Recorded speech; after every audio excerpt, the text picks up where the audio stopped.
Hello, hello. It's been a while doing Limbus Company.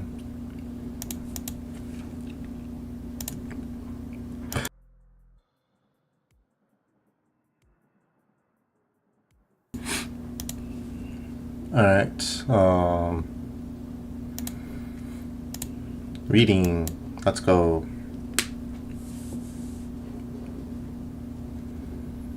Are you still not voiced? Oh shit. Oh my, I almost forgot. Let me fucking get out of here. Fuck. I totally forgot there was some stuff I have to check out. Ugh.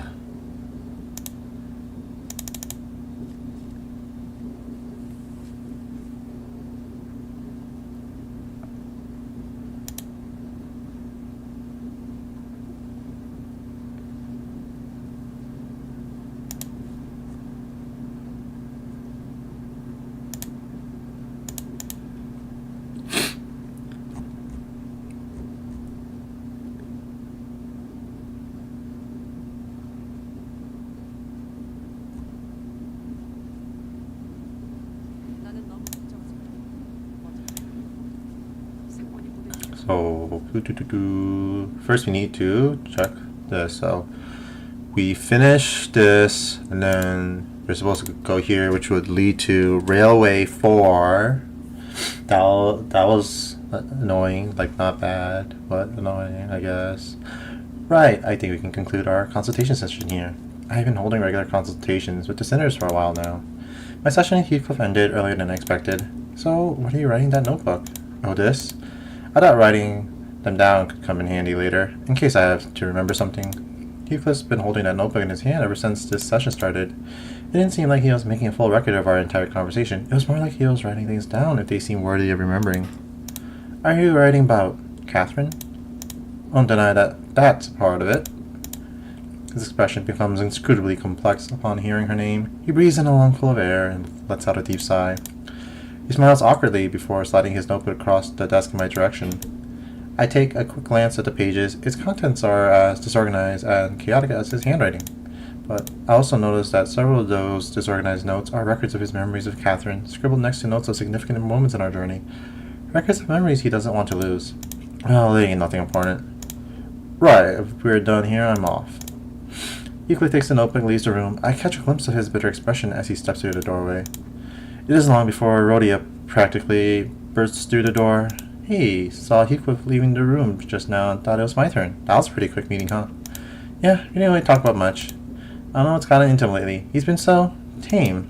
Well, I'm not complaining. Why don't you take a seat, Rhodia? Rhodia hummed cheerfully as she sat down. She really didn't seem too far different from her usual self. Her consultations usually consisted of some minor chit-chat and watching her munch on some snacks, but hey, so I think there's something we have to talk about today. Yeah. Oh, you're so serious today. What's up? Do you remember what you asked me when we were dealing with the case of time-killing time, Rhodia? I don't know. What did I say? A lot. Rhodia carefully looks away, her fingers fiddling with the snacks prepared for these consultations. I'm starting to grow uncertain whether this is a good time to bring this up when she's still so obviously evasive about it. I really don't want the mood to get as frosty as it did during the interview. But this overly chatty attitude is just a bandage haphazardly pulled over a scar that still hurts, isn't it? I sit there looking at Rhodia and her fabricated smile. I have to ask. Yeah, this is exactly what these consultations are for. What better time to do this than now? I'm talking about the time you asked me about Sonia, about what would have happened if you... The alarm had to choose this precise moment when I finally got enough courage to bring this up, to go off. Wait, that was... I reflexively got to my feet at the blaring alarm. A few seconds later, I hear someone tapping on the bus PA system. And not long after that, a brief bzzz plays from the speaker installed in my room. Testing. Announcing from the driver's seat. All units taking R&R on the bus must assemble in the hallway ASAP. I repeat, all units taking R&R on the bus. Driver's seat, current seat. Stop pulling me. I am in the process of relaying a very important announcement. Stop getting in the way between Caro and Mephi.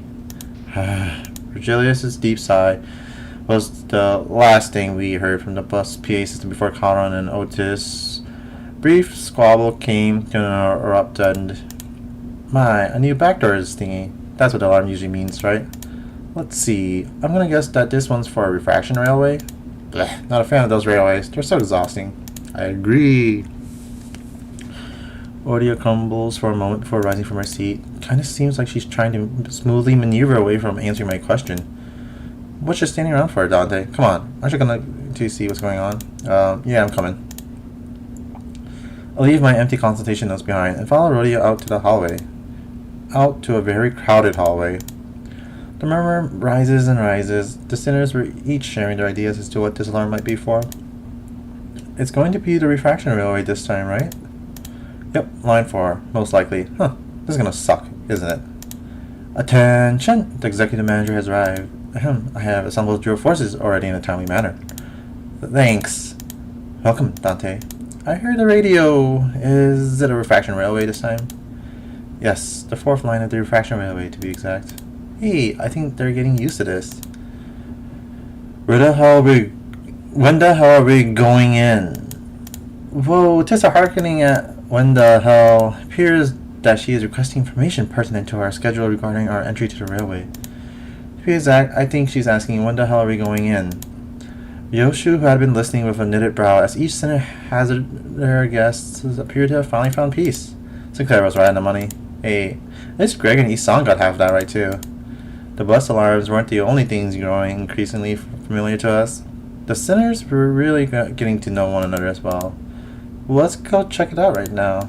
Then I shall open the gates. The door opens with a creak and a bright blue light fills my vision. The blue ambiance almost seems to drop the temperature of the entire room. Another railway line, completely different from the line 3 in its orange hue. Manager Esquire, behold, those curtains, these masks, I say, visions of party lay before us, forsooth. Masks? I followed Don Quixote, who had run off on her own again with my eyes. It was as she said. The walls were lined with various masks, each wearing different expressions. I wonder if this has something to do with the theme of enemies we're about to meet here. Ooh, he, thither, hither, one and all. Here's a woman, her appearance a spitting image of Lady Otis. What? There was urgency in her voice. We quickly ran to where Don Quixote was with the other sinners in tow. And there she was, an exact copy of Otis, standing before us. Oh, this isn't anything serious. Whoa, she wasn't kidding. I hope there isn't a lure left behind by an abnormality or something like that. Wait, how about we don't tempt fate, lad? But she's quiet, unlike Otis, and shadowing a weird shadow. Oh, look. Here's one that looks just like me. Honglu stood next to a humanoid shape that mimicked every move he made. When he raised his hands, the shape raised his hands. When he closed his eyes, the shape closed its eyes.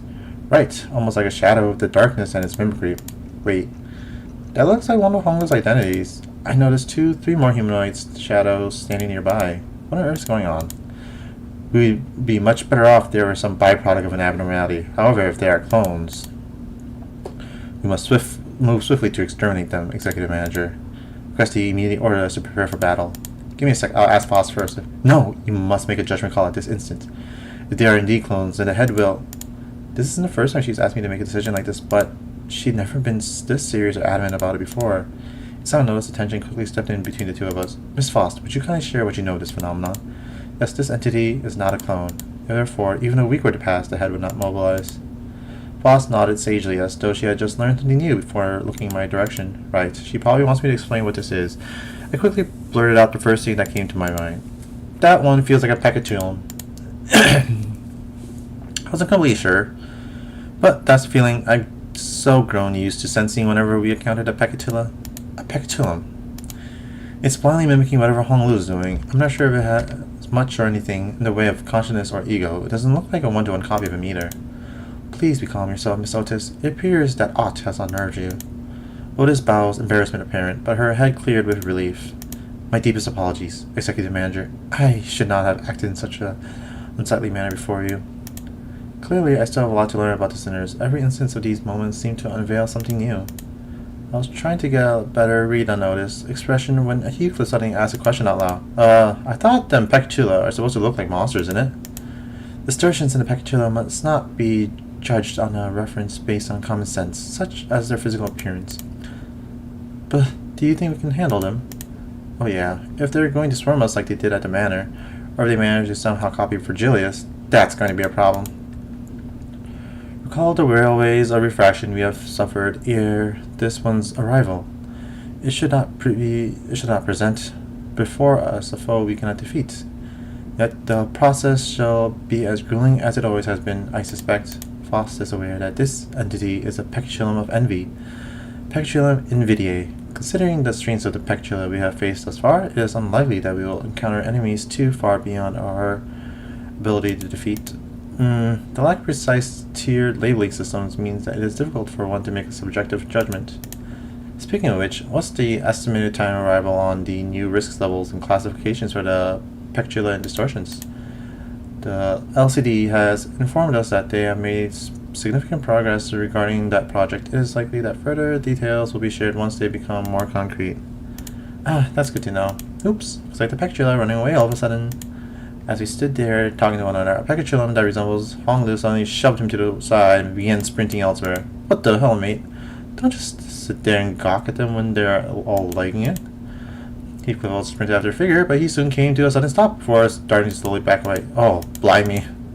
Subway train slides into the platform with a loud horn. Past the windows I see a subway car filled to the brim with purple shadows. Shadows in the shape of the sinners. Huh. That's a lot of them. I think I recognize like 3 shadows that look just like me. That ridiculous sight was enough to stop us all dead in our tracks. Allowing the peculum to board the subway car, and the door shut behind them. I sense aught in the weight of disquietude from this refraction railway. Fellas, there's another one coming this way. As soon as the subway train carrying the pecula leaves the station, a new one begins to roll in. To my relief, this one doesn't look like it's packed to the brim with shadow people. But what is that?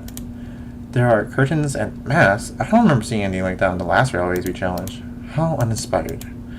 Hey, I didn't notice it earlier because of all that mess with clones and everything, but doesn't that train look much more elaborate than what we've seen before? Right. It's adorned with all kinds of decorations. Most of the sinners were gawking at the ostentatiousness that was this train. Something burst forth from the train corridor. Huh? Did that thing just roll out a carpet for us? It's like something's inviting us in there. I ill like such manner of invitation. I agreed with Isong. This is an invitation I'm happy to jump at, but I'm sure we will face even worse things in our journey. I'll take every chance we get to strengthen the sinners. Let's go. Took my first steps onto the carpet and boarded the subway train. And then you go through, fight some stuff, and the last boss is the King of Binds, who was a jobber. The King of Binds was funny. But the rest sort of sucks. Alright, let's go read this now. First class asshole. Alright, how did this happen? First, we boarded a warp train to get to our next destination, P-Corp. Got into our fancy first class flash freeze hibernation capsules, and we were supposed to arrive at P-Corp after a quick blink of an eye, but... Dante, please respond. There's...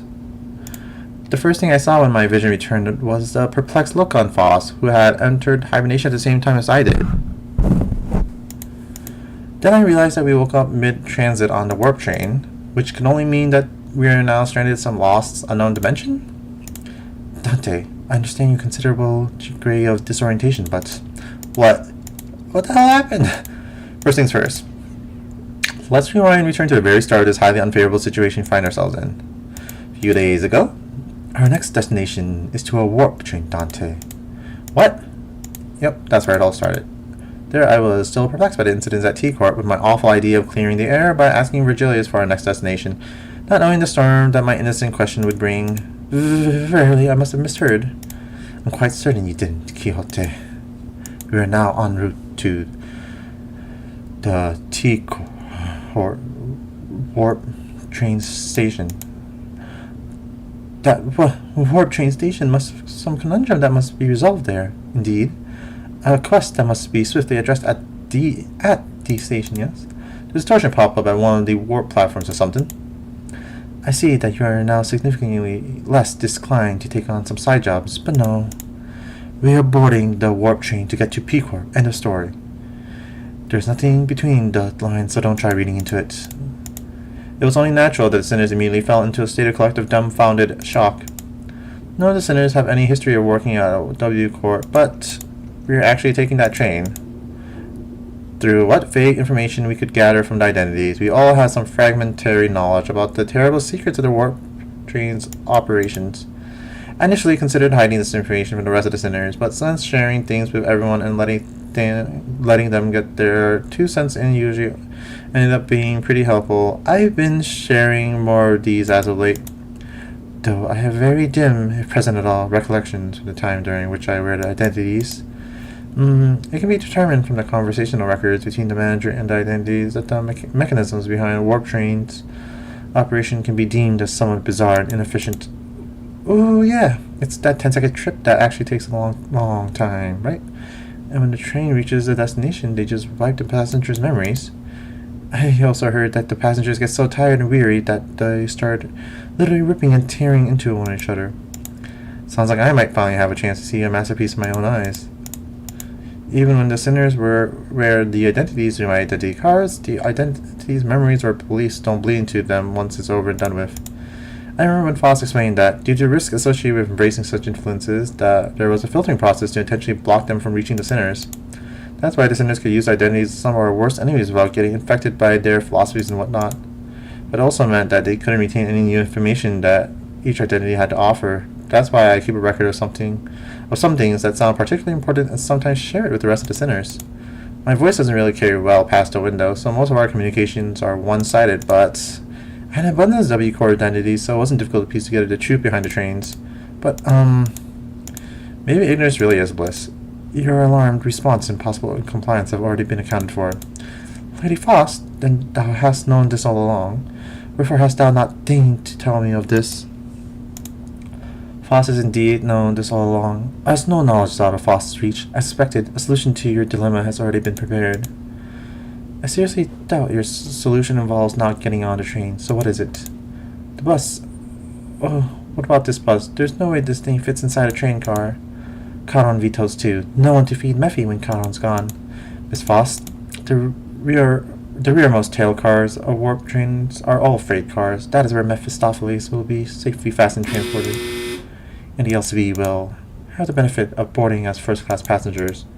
The bus begins to swell with noise again, down a slightly different air to the alarm responses from earlier. First-class passengers? What? The seats are for those pompous toffs? Even on normal trains, you got those sods whose proudest accomplishment in life is planting their arses in first-class seats, while others are cramming themselves into freight cars because they haven't the cash for even an economy ticket. Hey, don't look at me. I've never been in one of those first-class seats before either. Isn't the ticket for a single first-class seat as expensive as 3-4 months' salary of a first-year wing employee? Can our budget really handle getting a ticket for all of us? The company's budget is not a subject that warrants your concern. I heard first-class passengers get some cool bonus stuff like personalized private capsules or something, don't they? That is the promotional language, yes. They are flash-freeze hibernation capsules, to be precise. They have been designed to easily withstand the true amount of time it takes for the warp train to travel from point A to point B. The trip will be over in a blink of an eye for the passengers. The company's regard for our well-being is unfamiliar yet welcome. To be provided such extravagance merely for our comfort, such occurrence is quite seldom. Right? I honestly thought they were going to slip just the guide and Charon into first-class seats and ship the rest of us into economy cars. This seems like an unnecessary luxury. They should have saved their budget and given only the executive manager and their loyal advisor access to those seats. Let's not get ahead of ourselves. We're taking the train to go to our next mission, alright? We have to think about the unique nature of warp trains and prepare ourselves accordingly. Right, I know it's first class and all, but warp trains are just plain creepy. I knew you'd also be worried about. For example, economy passengers are going to have a hard time getting into a first class car. They can even attempt to open it. I mean, I'm pretty sure the door separating the cars is ironclad. Ishmael, who had been holding the first class promotional pamphlet in her hands for a while, was chattering on with fire in her eyes. We won't even have to lift a finger. We just have to board a train, get into our capsules, shut our eyes and snooze through the entire ride until all the mess in the other cars blows over. I heard they used to give out commemorative merch back when their finances were in the gutter and... Oh. A true adventure is not without its hardship, yet even the most exalted of heroes cannot venture without respite, and, in very rare occasions, the hero may even deign to select a first-class seat to rest in place of a quaint inn. Indeed. Seems like everyone was at least somewhat interested in the fabled first-class seats of warp trains. I could sense that there was a growing consensus among listeners that even a warp train trip might be acceptable if it meant they could ride in first-class seats. I'll board a train if I must. Is first-class seating mandatory? I prefer the scenic route. Don't want to miss out on all the fun.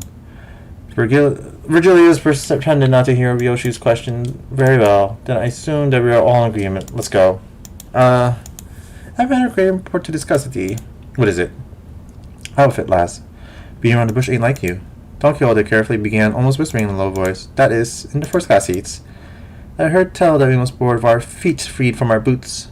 Don't that claim hold water? Oh, come on now. What kind of nonsense gossip is this coming from this time? It's no gossip, forsooth. I have overheard aught from those we have walked past here today, and one of them inquired, you know that you gotta go barefoot in first class, right? The other responded with, of course, man. What am I, stupid? Doth the traveler speak true, Ishmael? Don't ask me. I've never been on one of these either. I don't remember seeing anything like that. I'm like, give me a sec. I want to be separate from Rocinante, not even for a twinkle. I shouldn't toss Rocinante to the side next to such vulgarities like the ugly shoes of Sir Heathcliff. Oh, you little. I implored thee, old illustrious Redgaze, prithee grant me thy permission and allow me to board with Rocinante. I expected Virgilius to answer with his usual exasperated rebuff, contrary to my expectations. However, he responded in a somewhat serious tone, if tainted by that familiar annoyance. Fine, keep your shoes on. Wake up, Sarah.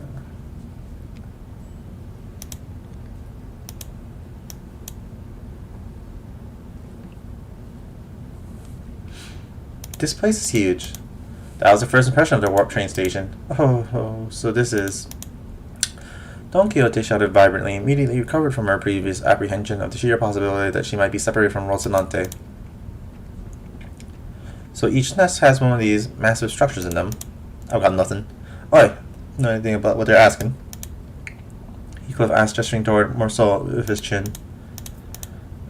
Every warp train station has been built with a general design philosophy that draws from their respective nests' architectural idiosyncrasies. It can also be said that many critics in the relevant fields praise the warp train station as one of the many cultural cornerstones of the city. Hello, I'm doing fine. How are you? I have no idea when it happened, but Heathcliff started treating Morceau like a walking encyclopedia from time to time. Morceau, Morceau. Lo, is that passenger over yonder one from the west?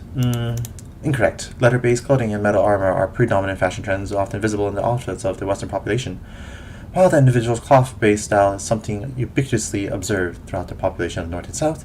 They are largely considered to be an Eastern fashion trend, rarely seen among Western. That's good. This event's about to end, so I was like, I gotta get around to it. I finally been catching up, so now let's do this, and then I gotta catch up with Genshin again. I have so much stuff to catch up with before I can continue my next game. Prithee, slow thyself, for I must make a record of thy lectures.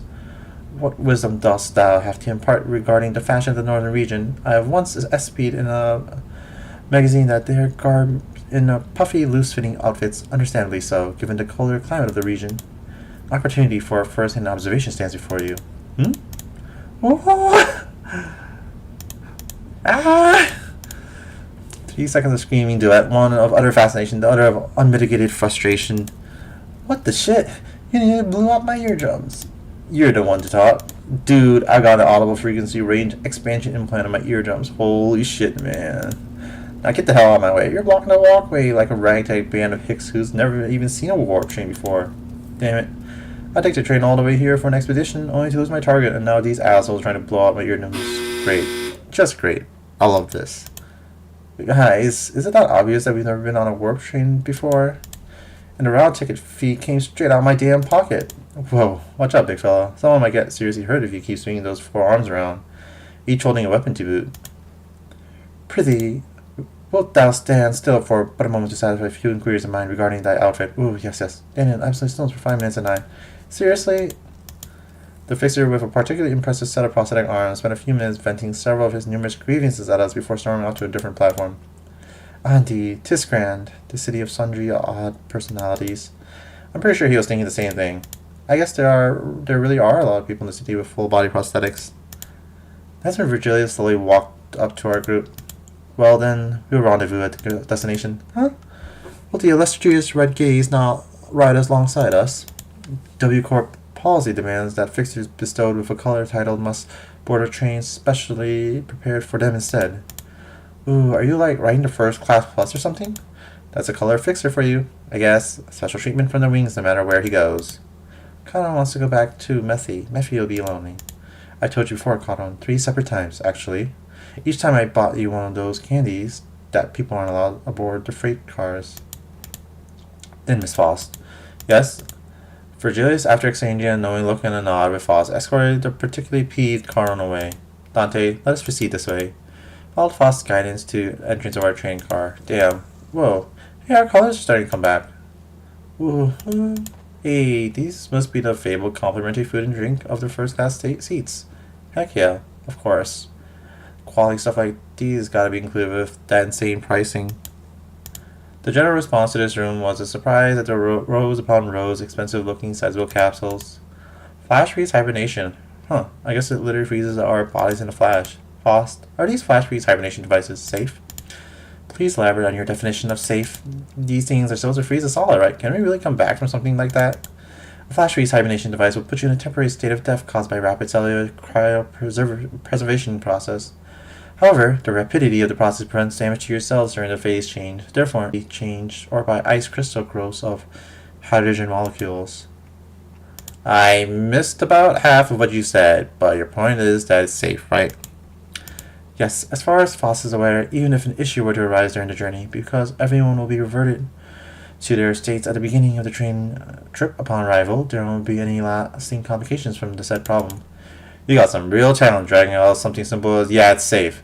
2 so many words. Seriously. Indeed, as Faust's talents are not limited into a singular field. Okay, but that still leaves a lot to be worried about, just as I was wondering. However, I realized that there was something odd about the way she phrased that answer. As far as Faust is aware, are you saying that it could be wrong? As a general rule, Faust does not err. However, Faust is also not a divine being. There is certain information in the world that Faust is yet to have access to. Therefore, while Faust may speak the facts, what is said may not always align with the truth. Okay. They don't call first class for nothing, I guess. P-Corp's way up there in the northernmost corner of the city. But this thing will take us there in a blink of an eye, huh? That's one hell of a time saver. Whew. Ah. Whew. Ah. Whew. Ah. Paradise of Rocinante. Thus begins the long jaunt. Oh, I've been meaning to ask Don Quixote. Do you ever, wash those shoes?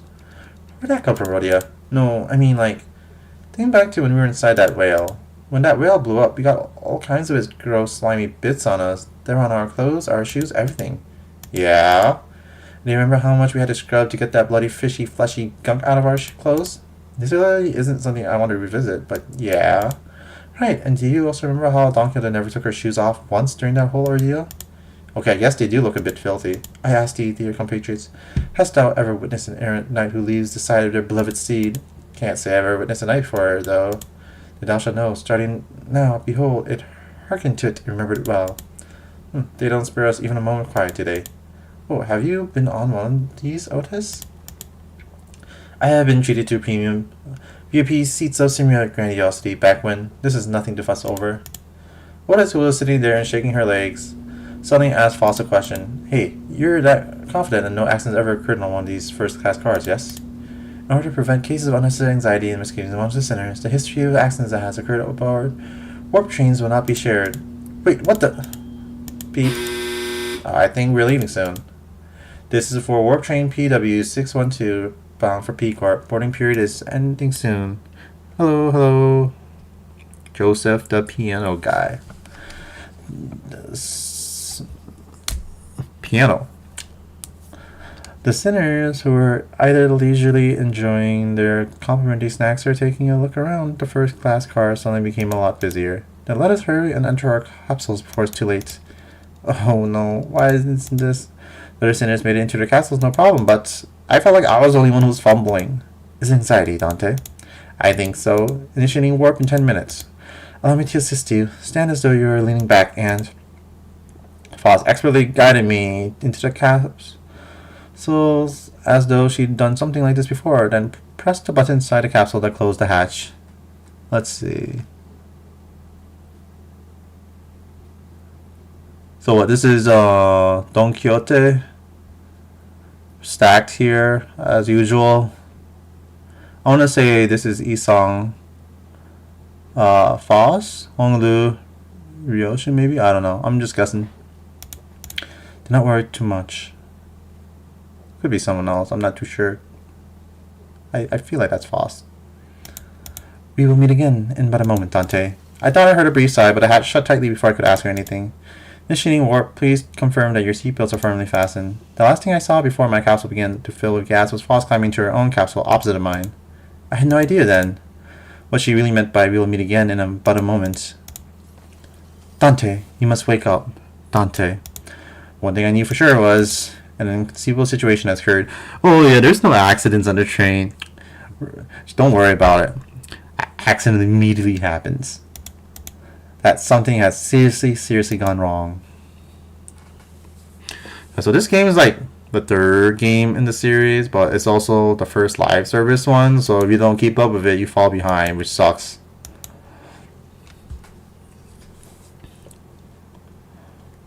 We're here already. Wow, I guess that was an exaggeration at all. It all really happened in the blink of an eye. As always, Foss was giving me her usual look, which was a complete lack of emotive expression. Which I suppose is why I didn't immediately register that something had gone awry. No, we are not yet at our destination. Huh?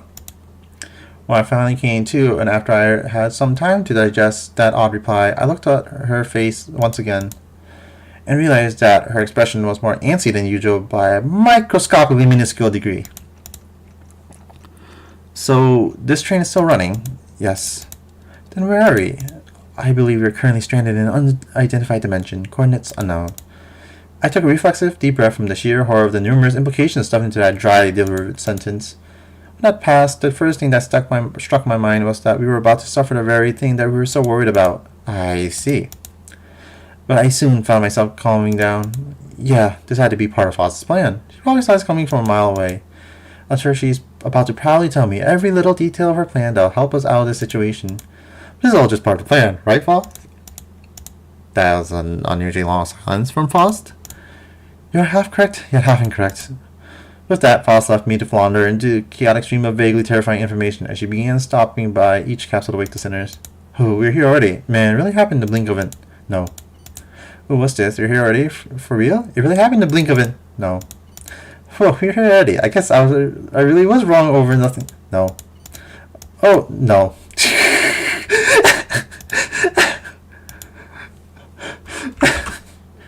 So dumb. Did she didn't even let Isan say anything. No. Yet I have not uttered a single word. There's a brief cheer, a little hurrah about regaining our colors, followed by a flat-toned explanation of our current predicament, which was then followed by a long, loaded silence, which was a sequence of events I had the pleasure of watching play out on about 10 consecutive occasions. Dante, I understand your confusion, however, perhaps an elaboration of our present circumstances is necessary. And that brings us to the present. Let me get this right. This train's still running, and we are drifting through some unknown dimension. Ooh, Autobot, that striketh me as quite dramatic. Most importantly, are you saying that you already knew that this would happen, Foss? Yes. What? What the hell's wrong with you, huh? Sinners each began to voice their anger. Of course, this isn't the first time Foss and Virginia intentionally and knowingly omitted certain details about events in our path. What, are you insane? It's not like we can just retreat or jump out that door when stuff hits the fan. Opening the door resulted in near immediate destruction of the physical body. But hey, Fa, at least you know what to do like you always do. You've got a plan, right? Right? Foss, whom I had rarely ever seen at a loss of words, was unusually slow to respond. What's over her? Lass looks totally out of it today. She gives me a sideways glance. There must be something that she can't discuss in front of the sinners. Guys, let's pause for a bit. She said that something inconceivable has happened. The other sinner's anger was completely understandable. It also makes sense that this continued lack of communication was harming our trust in Foss. Alright, we're going to go over the situation from the start, okay? But just letting things play out might really turn everyone against Foss, and for good. Besides, I doubt Foss woke us up in the middle of the trip just to spite us. First things first, I gotta get the Cinders to calm down. Then I'll ask Foss to tell us what happened. If there is a problem, we'll figure it out and deal with it as we move along. Tell us what's going on, Foss. All of it. And in a way that we can all understand. Let's hear her out first. Is that okay with you guys? Yeah, if you say so, I'll go along with it. Fine. I suppose losing my rag rarely ever did anything. Thank you. Then, after some time, the gist of Foss' explanation was as follows. The cause of this issue, as always, involved a certain contract and a unilateral decision from the higher-ups of Limbus Company. W Corp recently called the Limbus Company's recent distortion contract management promotions and decided to contract us to deal with a mysterious repeated series of incidents suspected to have been caused by distortion after multiple failed attempts to resolve it on their own. Of course, distortions themselves likely did not pose a problem for W Corp. Based on the available information, it can be determined that they would have all been neutralized as soon as the train arrived, and any transformed passengers would have been reverted to their human forms. But the real issue was that the passengers were disappearing. Passengers spirited away. Alas, such is an impossibility aboard these trains, is it not? That is the question for which we must discover the precise cause and effect of. Did W Corp share anything to get us started? That appears to be the most prominent case of this misunderstanding. She explained that W Corp refused to share anything about the trains because they were concerned about maintaining the secrets of their singularity. Maybe that's exactly why they sought out an upstart business like Limbus Company to deal with this. Now that I think about it, we wouldn't even know where to start if we didn't have access to the information that the identity cards had to offer. Foss produced what appeared to be a key card with W Corp logo on it before continuing her explanations. However, we were given this master key that can open and close the hibernation capsules at will. We may return to our respective castles as soon as the contract is fulfilled and safely complete the rest of the journey as we had planned from the beginning. These bloody wings, every single one of them has been absolutely balmy. I think it's a bit unkind to ask of them to ask us to finish the puzzle out all the important pieces. At least at T-Corp, their chief executive director tagged along as our assistant, not to mention kindly explaining so many new things to us. It sounds like Miss Foss was stuck between a rock and a hard place herself. Some sinners grew more receptive after her explanations, albeit with a sigh. I would have appreciated it if you at least gave us a hint. Yeah, I understand where you're coming from. But it's not like there's someone out there monitoring your every move and every word, right? That is... but not everyone was willing to let this go without saying their piece. Next time, I'll take your inputs into account. And that's everything I can do for her. It's an undeniable truth that Foss is disappointed the sinners with what she's done. But she is Foss after all. I'm sure she has backup plans to get us out of this situation. So what's next on our agenda? Yeah, what's done is done, right? Besides, it's not like we got rot away for thousands of years inside this metal box. That is something I must first discuss with Dante. Discuss? Discussing things with other people is very unlike Foss. What are we discussing, Foss? We must converse on a lower volume with Dante. Why are we whispering? Her secretive attitude only exacerbated my already battered sense of safety. My connection to Gesellschaft. Faust has been severed. Huh? I don't know German. I heard this recently in a Mega Man thing, but I don't know what Gesellschaft is. Social relations based on impersonal ties as duty to a society or organization. Community. Okay, so that's what it is. Society. So it means my connection to society. Gesellschaft false.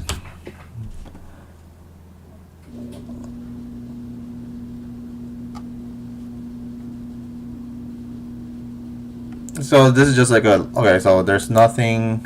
Hello. I'm doing fine. Just going through the new Limbus Company events. This is just something that Foss uses for all her information, I guess.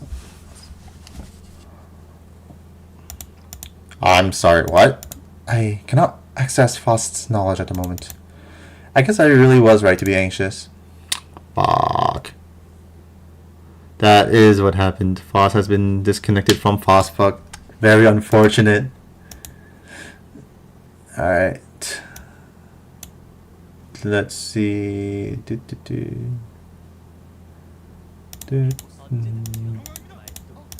Whoops. Fuck. Misclick. So it's gonna be so long. Mirror dungeons and. Oh. What do you mean you can't? I mean it in the most literal sense. My access to false input and information which has always been readily available is completely severed. Oh, what if everything about this situation is something you don't have access to yet, like you said last time? One cannot completely dismiss that possibility, but even that is uncertain. Every answer Foz is giving me was always full of confidence and methodological expertise. I don't think she's ever said a sentence that was this full of speculation and doubt. Then, Foz, you are... Yes, at this moment, I am limited to operating only with my knowledge. I cannot discern the cause of this disconnection. More than enough precautions have likely been taken in case of interdimensional travel, but perhaps Foz did not take into account on an occasion in which we may have to access an unidentified dimension such as this. Or even was taken into account, this particular dimension may not yet have been subject to cross-observation. If that is not the case, then No, never mind. There was nothing that suggested that my connection to Foss would be lost. Not even as we boarded the train. To be honest, this is a rather disagreeable situation for me. Alright, for now. Now that changes everything. I recall the last thing I saw before the hatch and the capsule closed when Foss told me not to worry too much. Okay, this is just a minor setback. Nothing we can't beat, right? We got this. Began to mutter like I was trying to convince myself. As a manager, my job is to calm everyone down and set their sights on the future, just as Foss did for me immediately before the hatch closed. If you're right about why we're disconnected, then that problem will solve itself once we're off the train. And if we do ever run out of options, I'll just turn the clock and see what happens. Don't stress yourself too much. We still have a lot to work with. Your knowledge, my clock, the sinners, and I could feel my confidence taking a hit with every word that came out of my metaphorical mouth, but that seemed to be enough for Foss. She nodded. Understood. And to the sinners, the fact that we're currently confined to a warp train in operation must be a source of enough stress. I believe that sharing Foss' current state with them would add unnecessary source of tension. What, so wrecking this door ain't gonna do anything? We're all going to bite it once it opens. How many times do I have to tell you that you're not even strong enough to break this door down? 1,000,000,000 years in this box. Yeah, good idea. So, what now? Do we have to take a searching sweep around each car or something? In the grand scheme of things, yes. Foss cleared the air with a cough before continuing. By A-Corp standard timescale, approximately 3 days have passed since our departure. As per the contract between Limbus Company and W Corp, I acquired a master key card placed inside my capsule and adjusted the hatch settings to open automatically in 3 days. 3 days, huh? I feel like I just blinked, and I guess that's hibernation for you, as you were all informed prior to boarding. There is no way for the economy class passengers to enter the first class car. That's why this place has remained untouched. However, cross-referencing my own deductions and W Corp's rather fragmentary explanations, I can assume that the situation is currently under progress in the economy class cars. The part where they thrash the shite out of one another, tearing their limbs off, all that mess. No, I doubt that. I don't think it gets that bad in just 3 days. Besides, that's supposed to be business as usual for W Corp, right? There must be something else that's out of the ordinary that they want us to deal with. Precisely. In my opinion, it is. We'll hold that thought for but a moment. As Foss was about to continue, Don Quixote raised her index finger to her lips and signaled her to be quiet. Dost thou hear aught as I do? Scratching, nay, rapping, forsooth. Past this gate must be, As Don Quixote kept listening with her ear to the door, an odd expression of her half curiosity and half horror appeared on her face. It's possible that there must be Lady Faust. After that very distressful noise, everyone simultaneously turned their heads to look at Faust, who closed her eyes briefly and thought, Please step aside for a moment, Don Quixote. It would be best if I observed with my own eyes. With that, she produced the master key card from her pocket and approached the panel installed next to the door. Whoa, hang on a minute. You're going to open the door? I intend to follow your usual flavor suggestion, Heathcliff. That there are times in which a physical altercation is preferable to detached ruminations. Huh. My suggestion? Well, I'm going to disagree with you there, but what's gotten into you, lass? After all, how could I deduce anything without seeing it myself? Bleep. After a brief mechanical beep, hideous creatures suddenly crashed through the open door and charged wildly in our direction. Oh, finally time for a battle, which is just win rate. Does anyone like the gameplay of Limbus? I don't really like it. I just like the cast and story.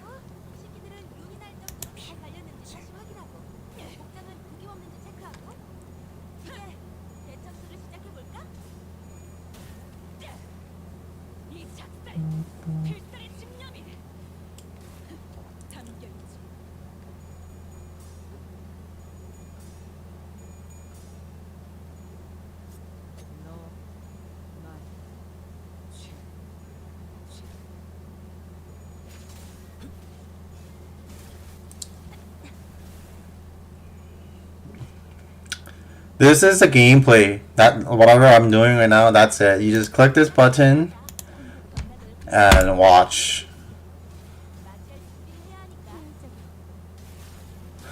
I wouldn't mind it if you can like speed it up.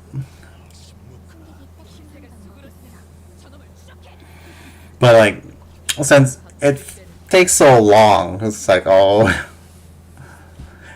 sort of a drag. I think like the biggest issue is because it's like it's a gacha game. You have to do like so many repeatable quests that it just stacks up on like how long it feels.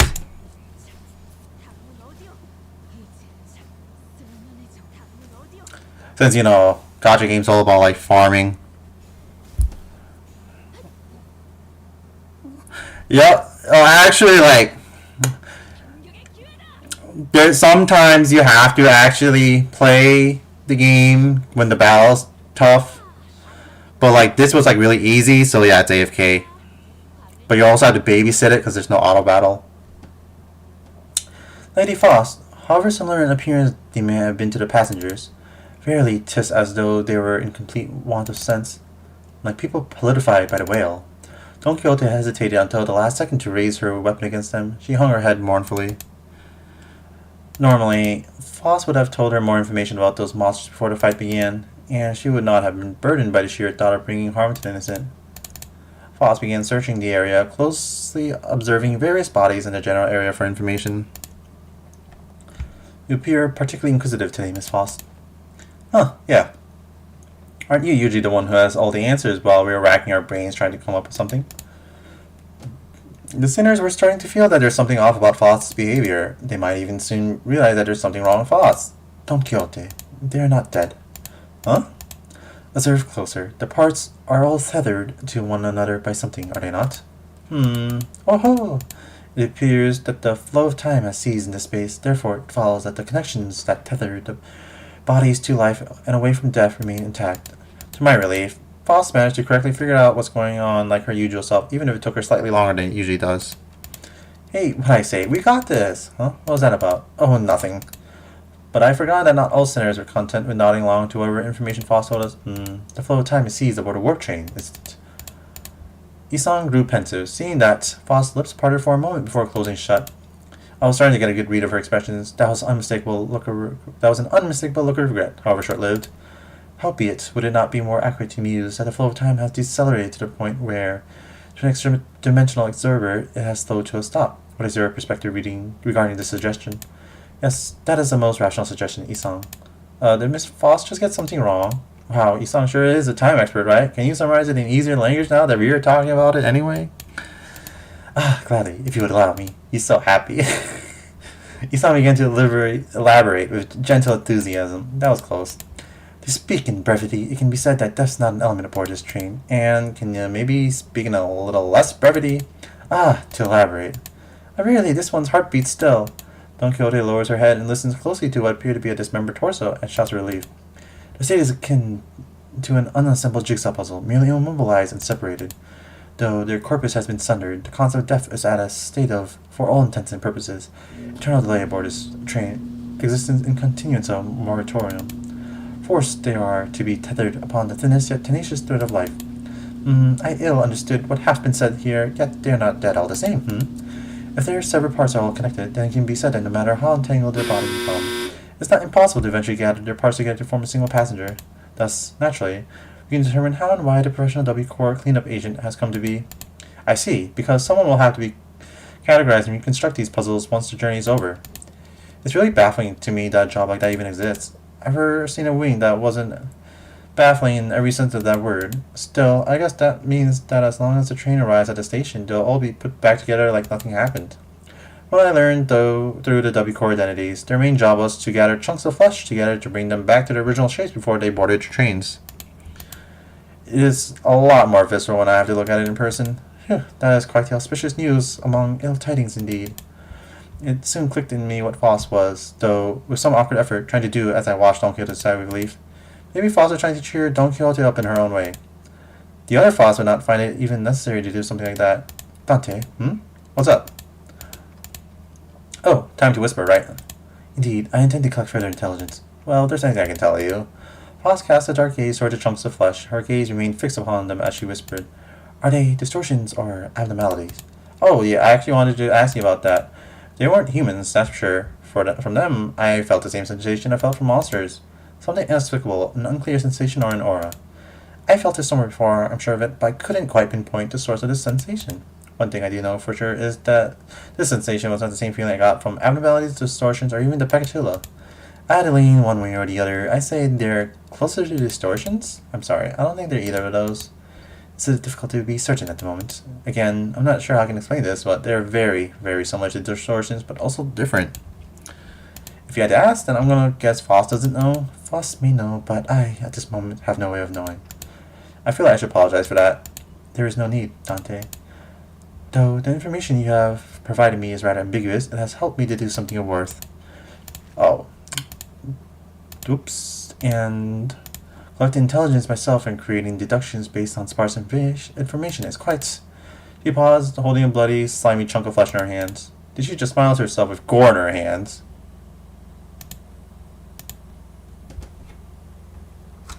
Foss loves gore! Yeah! So stupid. Finally, the awakening has begun. Ryoshi loves gore too. It's her favorite.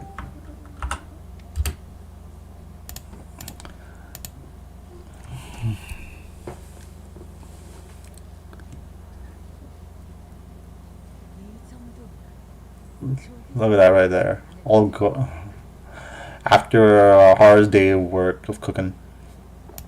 Alright, let's get to the next one. More reading. Oh my goodness. After a round of intelligence gathering from Post, we opened the door to the next cabin only to be greeted by a loud commotion. It sounded like there are other survivors. Ah, passengers in danger. Worry not, for I have arrived. Ah! Whoa, whoa. Don't come any closer. What the hell are you guys? A foreign woman suddenly jumped on our path. She appeared without warning. This looks similar to what Faust had, but I don't think so. I don't know. Faust stumbled a little inadvertently, slapped by the figure's swinging arms as she pushed us away. Right, like you gave me any warning before you practically kicked that door open. Would you mind moving that huge sword out of our faces? It's a bit threatening. Threatening? I'm just trying to protect those civilians in these cars. Also, is that a bioprosthetic? Must be an old-timer, huh? I thought those things went out south forever ago. Oh, you want to see what this old-timer's got left in him? Ah, thou art from the north, verily. Thy garb is that of the northerners, no. This really ain't the time, lass. Anyways, it looks like we're in the same mess here. Make way for us, yeah? She seemed to be sizing us up for a moment. Nah, how do I trust you? Got any proof that you ain't bitten? I'm not gonna let all my effort protecting this place go to waste. Bitten? What the hell are you talking about? Weird. You look completely lost. If you were in one of the economy cars, I'm sure you've seen... Hold on. Are you all from the first class car? Yeah, we just woke up from our capsules. None of you look very... aren't first class seats supposed to be... Well, why didn't you say so from the get-go? Named Sasha. Multi-crack office rep. With that, she lowered her weapons and allowed us to pass. Have you not left this car for the duration of the ride, Sasha? No, I haven't. We worked over to T-Court after picking up one of their contracts, but geez, can you believe that this train broke down? Shit, is it even broken? I'm not feeling hungry or sleepy at all. It seems like some shady bullshit if you ask me. You can feel all that even in a prosthetic body? Man, how can I live out my favorite hobby, drifting into a sweet nap after a pleasant meal? So I made sure to get high quality parts for them, so I can still feel hungry and sleepy. Hasn't something else that also occurred? You bet your ass did. Something else will go down. How distracting. Is it hard for you to speak without being so hyper? Or at least stop swinging your arms around like that. Can't do that, friend. I broke all my prosthetic arms in a fight, so I'm calibrating a new set. Gotta keep swinging them if I want to sync them up with the other parts anytime soon. Anywho, I don't know what the hell's going on, but people started turning into some weird monsters all of a sudden. Haven't a goddamn clue as to who they are. Don't seem like they can understand us either. Good thing my train car didn't have a lot of those monsters. I just chopped what monsters there were to pieces and hauled the civilians to this vacant car. 3201 red colors, 3202 red colors. You decided to protect him, despite the potential risk that they may transform as well. But of course, 'tis expected duty of any valorous fixer to stand guard in front of lines against evil to protect the weak. I've been keeping a close eye on them for the last 3 days, and so far zero transformations. Go past this cart and you'll see what hell on earth really means. Those monsters are constantly trying to claw their way to the front of the train. So if you ask me, I wager that some shit went down there at one of the train cars in the back, and it spread like wildfire until it reached here. I see. That's all I can tell you about the situation. So what's your story? Why'd you, rich first-class folks, suddenly decide to grace us peasants with your presence? Nothing that's happening here could have made it to your swanky first-class cars. So what's your business down here? W Corp has hired us to solve this case. We are, fixers indeed, fixers. Foss nodded reluctantly as she affirmed Don Quixote's boisterous declaration. Huh? They got every single one of you a first-class ticket. Your office must be rolling the dough. Wait, I got it a second. So W Corp already knew that this would happen? But, are you really contracted to a wing? Not sure if I trust you. As you may well aware yourself, contracts and contract fulfillment are of paramount importance for fixers. With that in mind, please recall that W Corp is one of the most secretive wings of the city. Ah, a non-disclosure agreement. Huh, makes sense. I wouldn't want to deal with those OFI boys either. Anyways, I'm still gonna have to ask for proof that you're actually contracted by W Corp. This is the master key card given to us by W Corp. I believe that can open most doors aboard this train. I'll produce a master key card from our pocket. I guess there isn't any other way for us to prove that we're actually contracted by W Corp. A key card. So you use this to open the path between first class and the economy class car. Let's see. W Corp logo. Whoa, nice materials. Looks like you're telling the truth. Alright, I won't pry. Not like there's any cash in it for me either. So I guess you gotta go all the way down there for your job, huh? Yes. Fixer finally got out of her way, then with one of her free hands pointed towards the opposite door. Well, it's your funerals, ladies and gents. Or your victory lap, if you guys are really that good. Lots of luck to y'all. I thank thee for thy words of courage, Fixer Sasha. I shall trust thee with protection of this fortress. Prithee, protect the innocents in my stead. Big sis, are you a fixer? Are you going to save us from the monsters in the cars behind us? Oh? Just as we were about to reach the end of the other end of the car, a little passenger pulled on Don Quixote's coattails. Aye, forsooth. Oh, are you a famous fixer? Forsooth, once again, Damius knows. He is a profoundly illustrious fixer. Oh, I want to be a fixer too, just like you. Don't pester the lady. I'm sorry, she's my daughter, and worry not thyself. There's no bother. No bother at all. Thou must dream of becoming a fixer thyself, little squire. It is fortunate someone like yourself is aboard the train. Your presence assured that child's survival. What you talking about all of a sudden? Come on, no need to keep up appearances between people in the same line of work. I'm just here to collect some sweet emergency contract fees from every one of them. Are you two on something or what? I see. I don't think Don Quixote needs to hear what she just said. Didn't know you could be like that, Faust. Be like, what? You know, you knew there was no way that a fixer was actually there to protect them out of pure goodwill, but you decided to go along with Don Quixote's delusions anyway. Am I right? Good move. I was getting worried about what might happen if she started acting out again. You saw the twinkle in her eyes too, right? Don Quixote's always been energetic, but she's been especially bouncy today. Eyes. Faust strode towards Sasha with a question. I have one last thing to inquire. It will be 30k on per inquiry. That is quite an unsound decision to make for someone who claims to be in the same line of work as us. Have you considered the possibility that once our contract is successfully completed, we could include references to a particularly cooperative associated office in our report to W Corp? Whoa, are you serious? Well, then let me hear it. Were the eyes of the monster you face red, by any chance? Sasha paused her swinging arms for a moment upon hearing that question, appearing to be either in thought or trying to call something, then answered. I don't know, the monsters were red all over, but is there something special about their eye color? Well, for one, my prosthetic eye is red, the passengers over there's got red eyes, and oh, you there, the lady with a big sword's also got red eyes. What, is someone out there paying cash for info on red eyes or something? No, well, it was a question of no significance. Faust nodded lightly in her direction, then opened the door to the next car. Whistle. It was just as we had feared. The scene that appeared before us looked like it came straight out of a painting of hell. Hey, that's the Ryoshi's story, the hell painting. Can't wait to see that adapted into this game.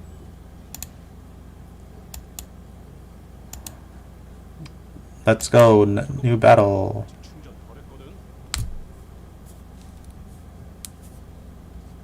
Oh, this is the wrong team. I can beat it, but I gotta reset it later.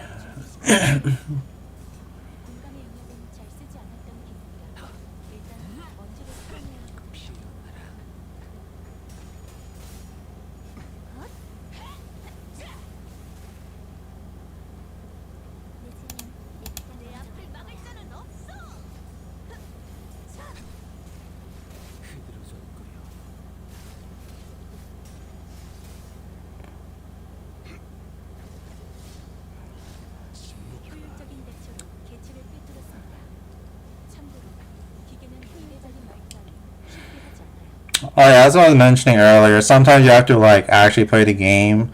You have to use like X skill and stuff, or like block and things, and like use your special moves, stuff like that. But for like majority of the game, is you don't.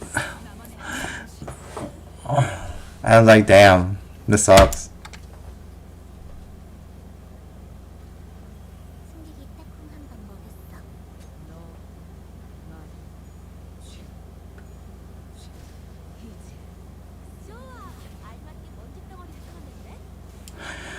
This is apparently like a dumbed down version of the second game, gameplay wise. And I will eventually play the first and second game. I did start the first game, but I got to restart because I forgot how to play the game. It's a completely different style of gameplay. Second game was I'll play after the first game. It was about to wait long enough. The first game might come out on consoles, but it's currently like PC only, whereas the second game just recently got on consoles.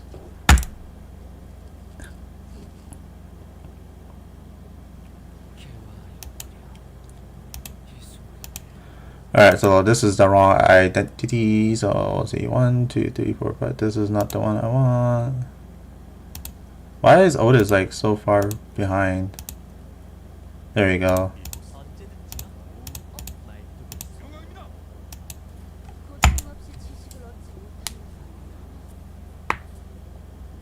Yeah, it's really easy to pick up, and as a gacha game, like it's really easy to get all the characters.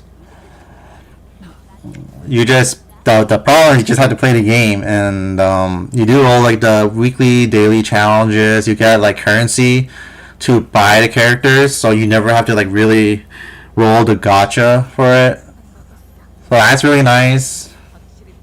It's just time consuming, but it's like completely like free to play friendly.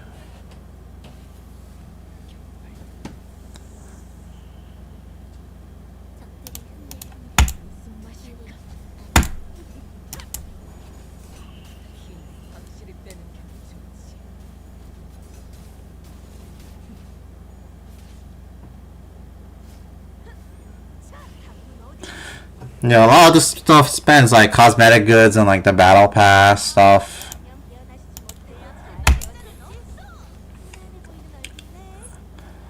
And that's how they make all their money. I think. Some people just like buy it just to like support the developers rather than probably use it. I think. I don't know. I think like people use like the gacha currency just to play the game more. I'm like, damn, you want to play a game more? That's crazy. I couldn't do that.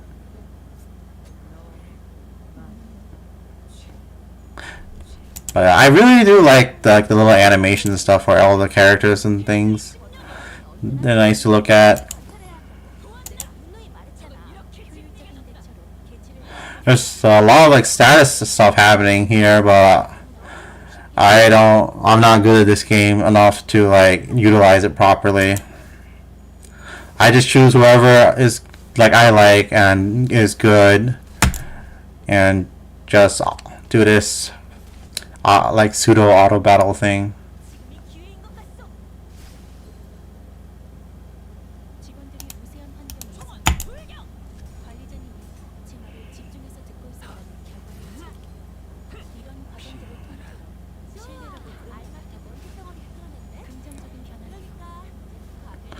Yeah, when there are like some teams built around using like status ailments and stuff like that, I have to like follow a guide whenever I use those teams because I'm like, I don't know how to play this game.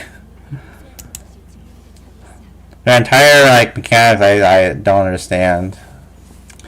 It's like discarding and stuff.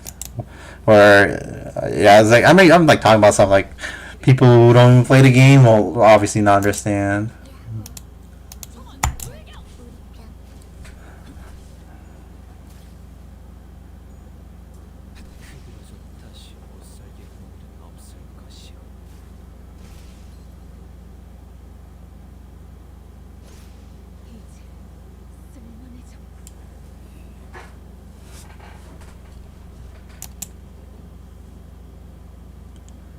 Whew, battling in a narrow hallway really takes a lot out of you.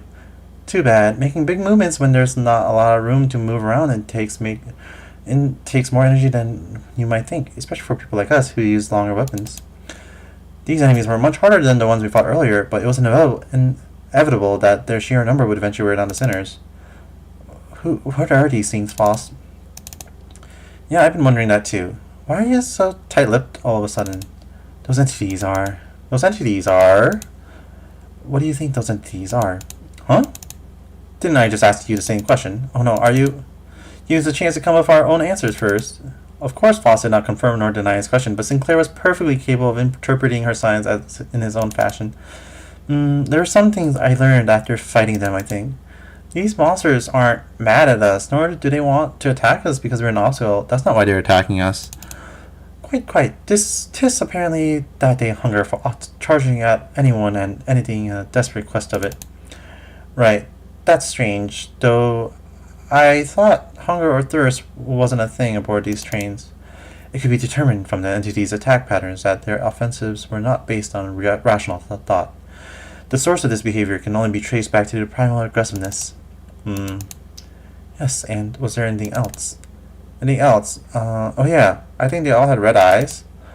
Their bodies wreathed in blankets of red. I smelled blood, so that's likely what they're made of. And it must be that the red was congealed, nay, crystallized blood. Thank you all. Your input has all been very helpful. It was my turn to start whispering. What did you learn from that? We are in luck, Dante. I read upon this subject as a tangent while perusing information regarding our next destination, moments before we boarded the train, and while that will be a useful element in resolving the situation, the sinners have also been a very good source of intelligence when it came to categorizing and identifying important evidence from the available sea of information. Your advice was correct, Dante. You mean you know what to do to blow this case wide open? Nothing can be said with absolute certainty at the moment. However, this would be a good place for us to start. With that, Foss turned around and faced the rest of the sinners. I will now present both before you a solution to this predicament. Huh? Is there something else we gotta do other than beating the crap out of whatever's in our way? That will not change now. However, what I'm about to share will give you a better understanding of the purpose behind W Corp's contract, and provide us with the possible means of finding the method of which we may complete it. It is very likely that the entity behind the incidents on this train, and by extension every incident of the same nature that has occurred in previous warp train trips, is a blood fiend. Oh my god. What is a blood fiend? We will find out.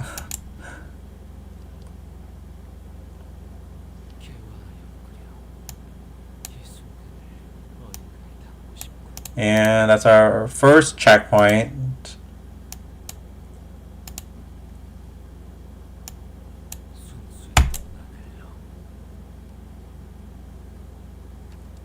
Wait, a blood fiend? What's a blood fiend? A blood fiend? What in the name of wings is that? Huh? You of all people haven't heard of a blood fiend. Thought you were our team expert on obscure lore. Verily, I have not once heard mention of these blood fiends. Perchance I have let a magazine article slip from my memory. Don Quixote furrowed her brows, genuinely lost. It was as though the very words sounded alien to her. I thought they were just monsters in stories to scare children at night. You're supposed to be afraid of garlic and sunlight, right? Ooh, that sounds a bit different from what I've heard. I heard their fear of garlic and sunlight is just a rumor, and what they're really afraid of is water. I have been briefed of the existence of blood fiends in the past when I served as a commanding officer, and I have seen the dregs that they command. Though my memory isn't very clear, I am quite certain that these monsters here do not resemble what I've seen. I've seen one who called themselves a blood fiend among the ranks of the Fingers, but the things that blood fiend commanded weren't like these rubber-textured ones. There's something off about this one. That one didn't spawn these drags with abandon like this. But aren't you supposed to notice already? Yes, I see that some sinners have encountered blood fiends in the past. A long-winded explanation seems unnecessary. As many of you stated thus far, the entities we face in this train do not appear to be blood fiends. In a sense, they're drag-like beings that have failed to become kindreds. They are referred to as blood bags among relevant parties, according to information I am aware of. Not a terrible name. Why would anyone name someone blood bags? As it has been said, it is impossible for passengers to disappear aboard warp trains under normal circumstances. Though our reserve of intelligence regarding warp trains or W Corp is vast, if not complete, we could not find a possible exception to the above rule. Within that reserve of intelligence, however, I have discovered that inserting a previously unseen variable into the equation allows for the formulation of a new hypothesis. Wait, you're saying that these blood fiends can completely erase people or passengers from existence? A more accurate descriptor would be to say that they are either dissolved or vaporized. Dissolved, no matter the degree of violence the passengers may indulge in, no matter how severe their wounds may be, the warp trains can revert them to their initial states at the beginning of their journey. Among several interpretations of the word violence involves cannibalization, of course. However, as the passengers' collective time itself is in moratorium for the duration of the train's operation, digestion is not a biological process that should be active. In other words, even the devoured passengers could be reconstructed. They're merely stuffed into the digestive tract. Then I suppose they could gut the passengers to retrieve the chewed up chunks of other passengers and piece them back together via the vein-like thing connecting each individual. However, such is not true for blood bags. Blood bags are, by their nature, obsessed with blood. Their existence hinges on supplying themselves with the blood of their victims, and it is said that they must consume a minuscule amount of blood to maintain their forms. Wait, what? Didn't you just say that digestion is not a thing while we were on the train? If I were to continue my deductions, perhaps consumption of blood for blood fiends and blood bags is a fundamentally different process from our consumption of nutrients for energy. To them, blood is a culmination and entailment of something that forms itself, including, but not limited to, emotions, ambition, wealth, purposes of existence. Then it must naturally follow that they can spend their blood at will, which is a process isolated from other biological processes such as digestion. Well, I didn't follow even half of that. You exist in moratoria of time at the present moment, Heathcliff. Your emotions still persist, do they not? Anger, sorrow, and joy. They continue to spark with you. Huh? Well, I suppose they are. Though we cannot tell whether they may be in a state of alteration, or whether they remain ensnared in the wheel of creation and destruction, it can be said that emotions once past exist not in continuation. The passengers' will to live, the worth of this very existence in which they thrive, do they not all gently atrophy into non-existence, even amidst these seas time? Miss Foss seeks to illustrate the similarity between how emotions are to ourselves and how blood is to blood fiends. Gotcha. So that's why she said their blood is vaporized, huh? If that's the case, then the very blood that's supposed to bind these chunks of flesh together will also evaporate, which means that they can't be pieced back together. There's no incongruence in that logic. Everyone fell silent for a moment. That was way too much information to process at once. We didn't even know what to make of them either. I would like to ask a few questions if you permit me. Isong was first to break the silence. Could it be said that blood bags are direct creation of blood fiends? If such is the case, then by which method do they? The information is inaccessible at the moment. Foss replies, avoiding Isong's gaze. There's anything I can do about this. Sinners will only get more stressed if they find out what's going on at Foss, and that's something we both want to avoid. Inaccessible. Indeed. Now I recall what you have said in the past. This is only speculation. However, I assume that a form of direct physical contact is needed to turn an individual into a blood bag. If such were not the case, then we, who are likely the greatest obstacles to this entity's goal at the moment, would have to been the first ones to be turned. Indeed. In that case, that villain of a blood fiend must be hiding out somewhere aboard this train. Indeed, if we are to believe the words of the fixer from earlier, then there is a high likelihood that the horde is advancing in the direction from the back of the train. In other words, continuing down the train car to lead us straight to the blood fiend. Very well, I shan't forsake this opportunity to bring peace to the souls of the innocent passengers who have perished by the villain's hands. Dante. It seemed that Don Quixote was now invigorated. The other sinners also seemed satisfied now that we had clear sight of our goal. The Foss, who stood amidst them, nodded in my direction. Well then, let's go. We're making the best of what's available to us at the moment. Let's move forward for now. Lots of yapping. Yapping company. Oh wow, this is the battle node.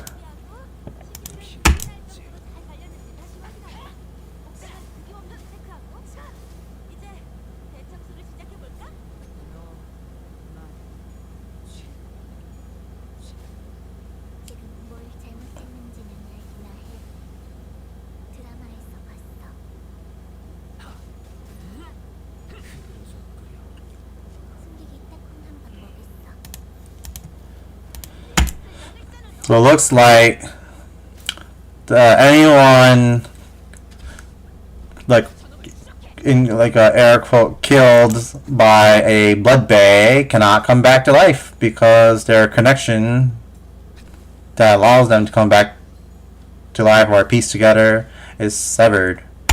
So that's the issue we're here to solve, I guess. 생체 반응이 끊어진 개체의 기록이 감지됩니다. 만약 제가 인간이었고 조금 더 쾌활한 성격이었다면 당신과 하이파이브 같은 걸 시도해볼 수 있을지 모르겠네요. 좋아, 알맞게 먼지 덩어리를 끌어냈네. 그러니까 광을 내볼 차례겠지. 효율적.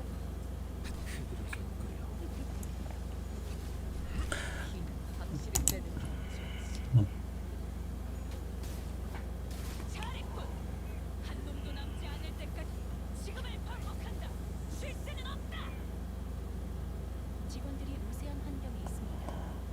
관리자님이 제 말을 집중해서 듣고 있었다는 결과겠죠. 이런 과정들을 통틀어 신뢰라고 부른다고 하더군요. 긍정적인 변화네요. 무슨 맛일까?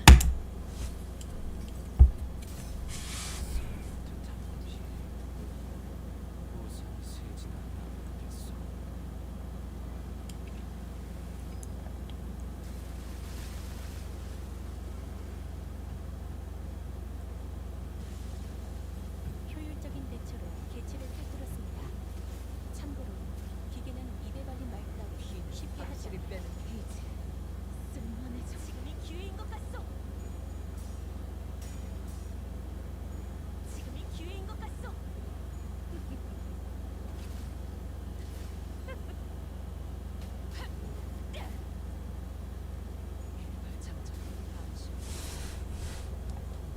우리가 우세한 상황이야.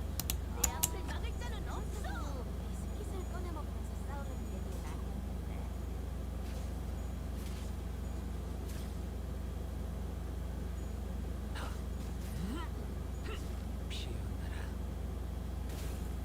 Counter.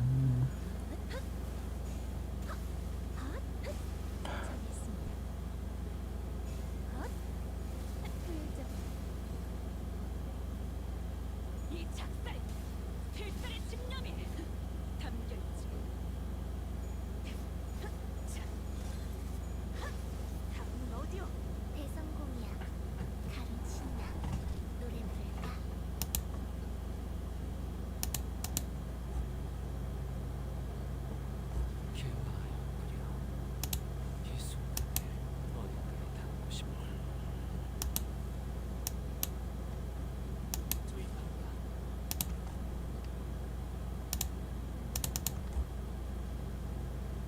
Nice, straight to battle.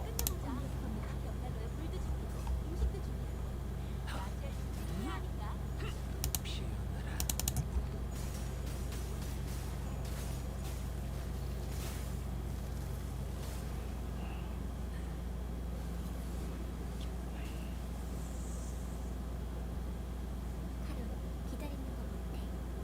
1초만 기다려줄게. 무슨 맛일까?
Yeah. So I got like a little sneak peek of this because the weekly mission has this little section from the event in it, and yeah, it's long, just like I thought it was gonna be. These enemies keep coming like non-stop. And there's still like a dungeon at the end of all this, and that's gonna take a while. And the boss also takes a while too, because he just doesn't die.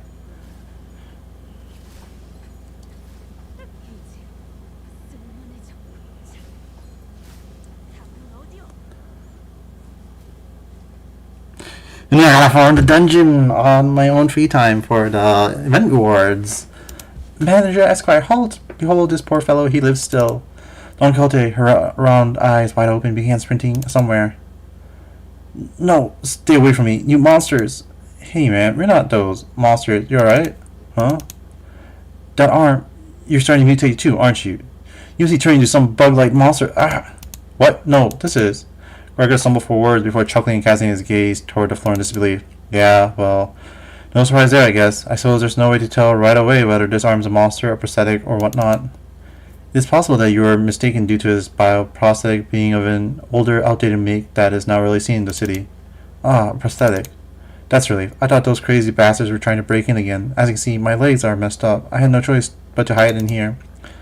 So, what are the W Corp employees doing aboard this train? Huh, you're right. From what we found out about the warp trains through the identities, I can't imagine why any of them would ever willingly board this train. You're the contract fixers, right? We were ordered to assist you with your contract. I said we, but I'm the only one left. Every single one of my colleagues suddenly began losing their minds in that car over there, and... This cannot be. Foss, is there truly no way to cure the blood bags? My apologies. The access to that information prohibited at this moment as well. Though her voice and expression were both as serene as always, there was something gloomy about the way she said it. I may have been too reliant on Foss in too many places. Foss muttered in a barely audibly volume. I don't know what I can do to help the sinners in a situation like this either. I'd also grown too used to Foss' omniscience because I could always trust it to be there for me. I was starting to realize that I don't have the means to dig myself out of a hole like this. No, maybe I was too reliant on sinners as a whole. If, when the time comes for them to depend on me, when they can no longer stand their own, can I really manage them? Lead them to the right answers? Doubt, colored with fear, begins to rise like an ominous plume of smoke. Well, what can I do, right? The agent struggled to some corner of the room with his wounded leg and pulled on a lever. They made good use of this space, and the wall behind what had initially appeared to be a folding chair for employees spun open. Ooh, what in the name of the wings is this? Perchance thou hast hidden there a weapon most powerful, a weapon most feared by the blood fiends. That holds some resemblance to a capsule we saw on the first-class car, but why would that thing be here? The agent slung into paw that appeared in the wall. Phew, finally. Huh? What is it that thou seekest to do? The Corp prepared a small hibernation pod for employees in case of these emergencies. Rarely then, huh? Good luck with the rest of the mission. What? This dude just ditched us. What the fuck? With that, he settled into the castle and shut the hatch behind him. When the door covering the pod closed, only the folding chair and the wall-covered viscera remained. He's gone. There he goes. He has departed the scene. We blankly stared at the wall the agent disappeared into. Well then, I guess we gotta... Let's move on to the next car. Keep on keeping on. Yeah, it is a lot.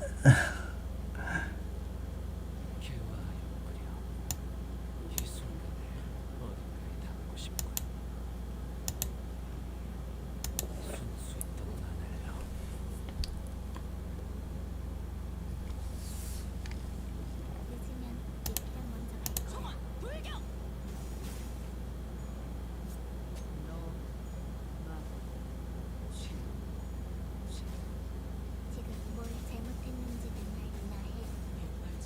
드라마에서 봤어. 그래서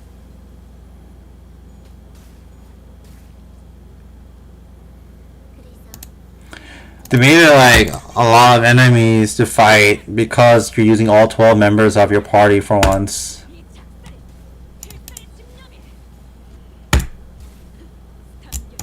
효율적인 대처로 개체를 꿰뚫었습니다.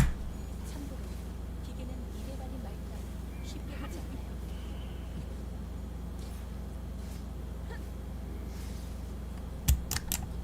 보시다시피 앞에 무관보이진 개체가 있네요.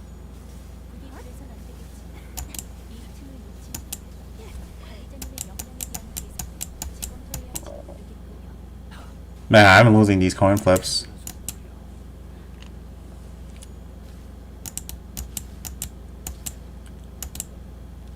직원의 상태가 나빠 보이나? 흔히 이걸 나사 빠진 상태라고 표현하던가요. 방금과 시간만 용감히 긴장 완화를 위한 조치고 있습니다. 승객이 짝꿍 한 번 먹였어. 흐드러졌구려. 다시 못살게 군들은 없을 것이오. 다시 못살게 군들은 없을 것이오. 이제 쓸만해졌고 이제 쓸만해졌고 생체 반응이 끊어진 개체의 기록이 감지됩니다.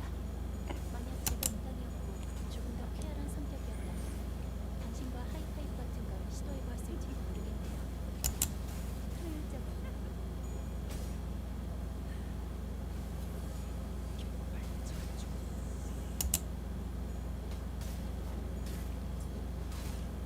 흐드러졌구려.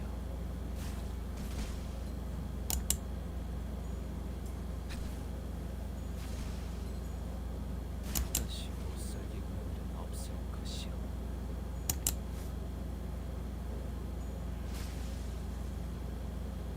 우리가 우세한 상황이야. 내 앞을 막을 자는 없어. 스킷을 꺼내먹고 싸우는 일이구나.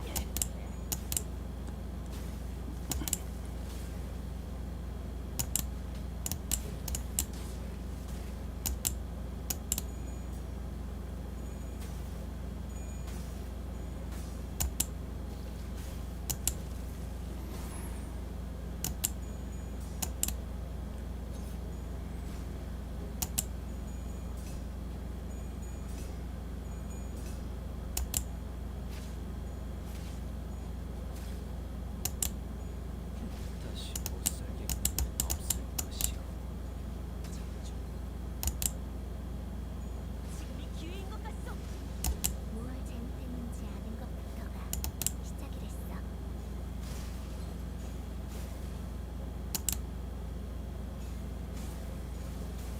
잘했습니다. 직원들이 우세한 환경에 있습니다. 관리자님은 직무에 집중해서 듣고 있었다는 결과겠죠. 이런 과정들을 통틀어 신뢰라고 부른다 하더군요. 긍정적인 변화였는데? 그러니까 감을 내볼 차례겠지. 개화하였구려. 이 수분을 어딘가에 순수했던 하늘로.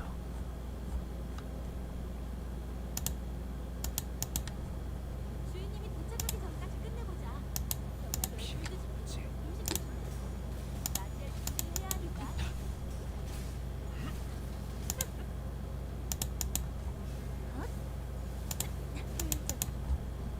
적들이 흔들흔들 길에 숨마실까.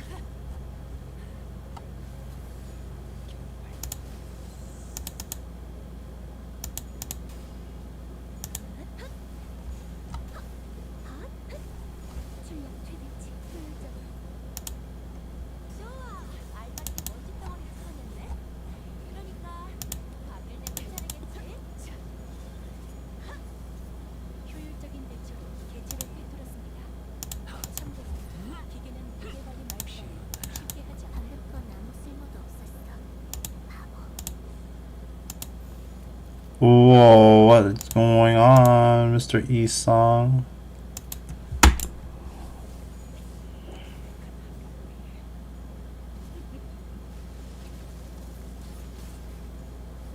자.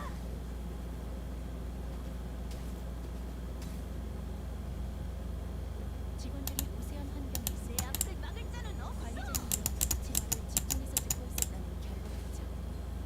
이런 과정들을 통틀어 신뢰라고 부른다고 하더군요. 긍정적인 변화네요.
Finally get to see this move.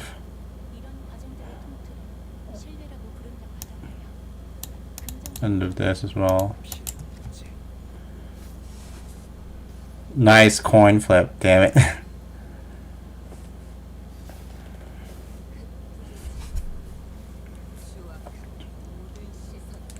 Judgment cut.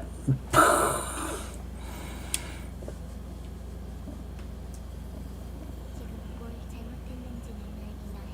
너 그 드라마에서 봤어? 영원의 소리 작살. 필살의 집념이. 삼겹지.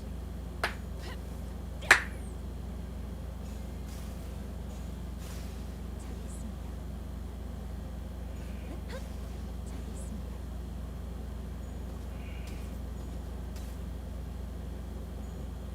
그대로 줬구려. 다시 못 살겠군. 없을 것이야.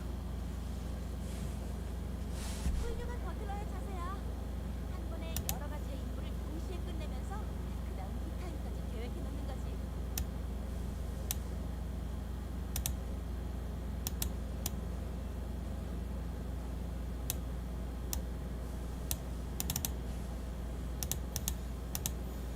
내 앞을 막을 자는 없어.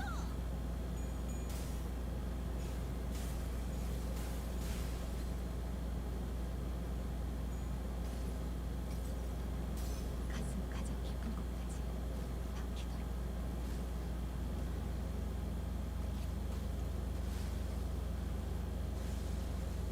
좋아. 적들이 싫어하는 음식이 뭐였는지 정확히 감사했네. That should be another checkpoint, I think. 개화였구려. Nice. 이 순간을 A little bit more and we'll be at the dungeon.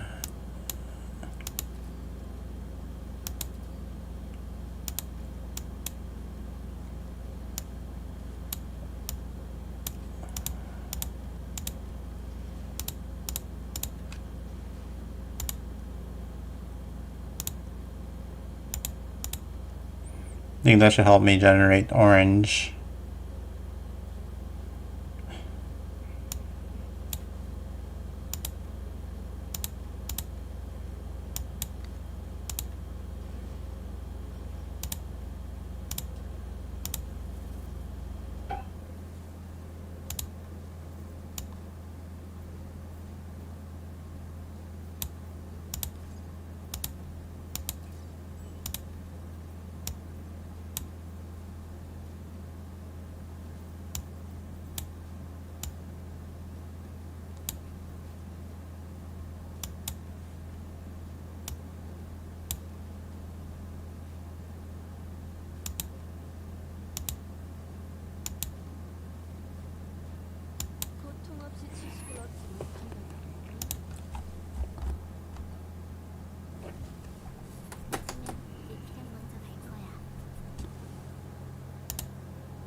I have a hard time generating reds now. Do I have to switch back?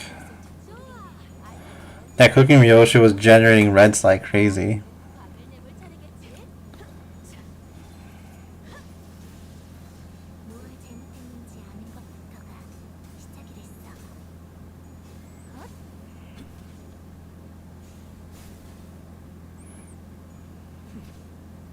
이 작살, 필살의 집념이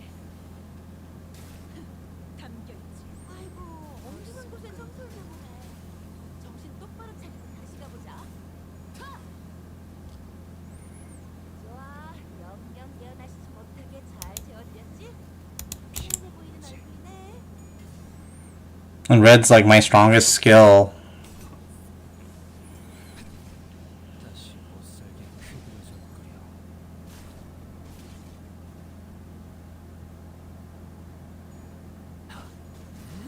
다시 못살게 굴 일은 없을 것이야. Or ego, I guess. 사람들이 싫어하는 음식이 뭐였는지 정확히 간파했네. 저기 있습니다. 이 작살, 필살의 집념이 담겨있지.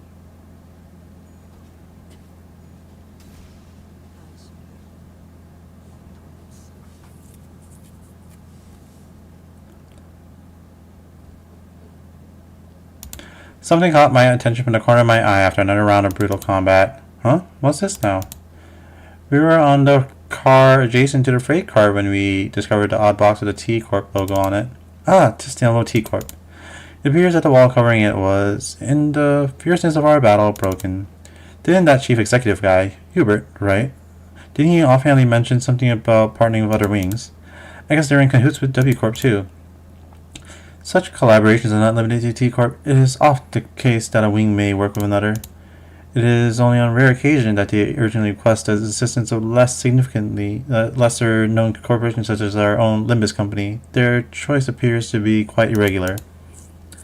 Sounds like W Corp's heydays are long behind them, just like this wall that's falling apart, revealing what's behind.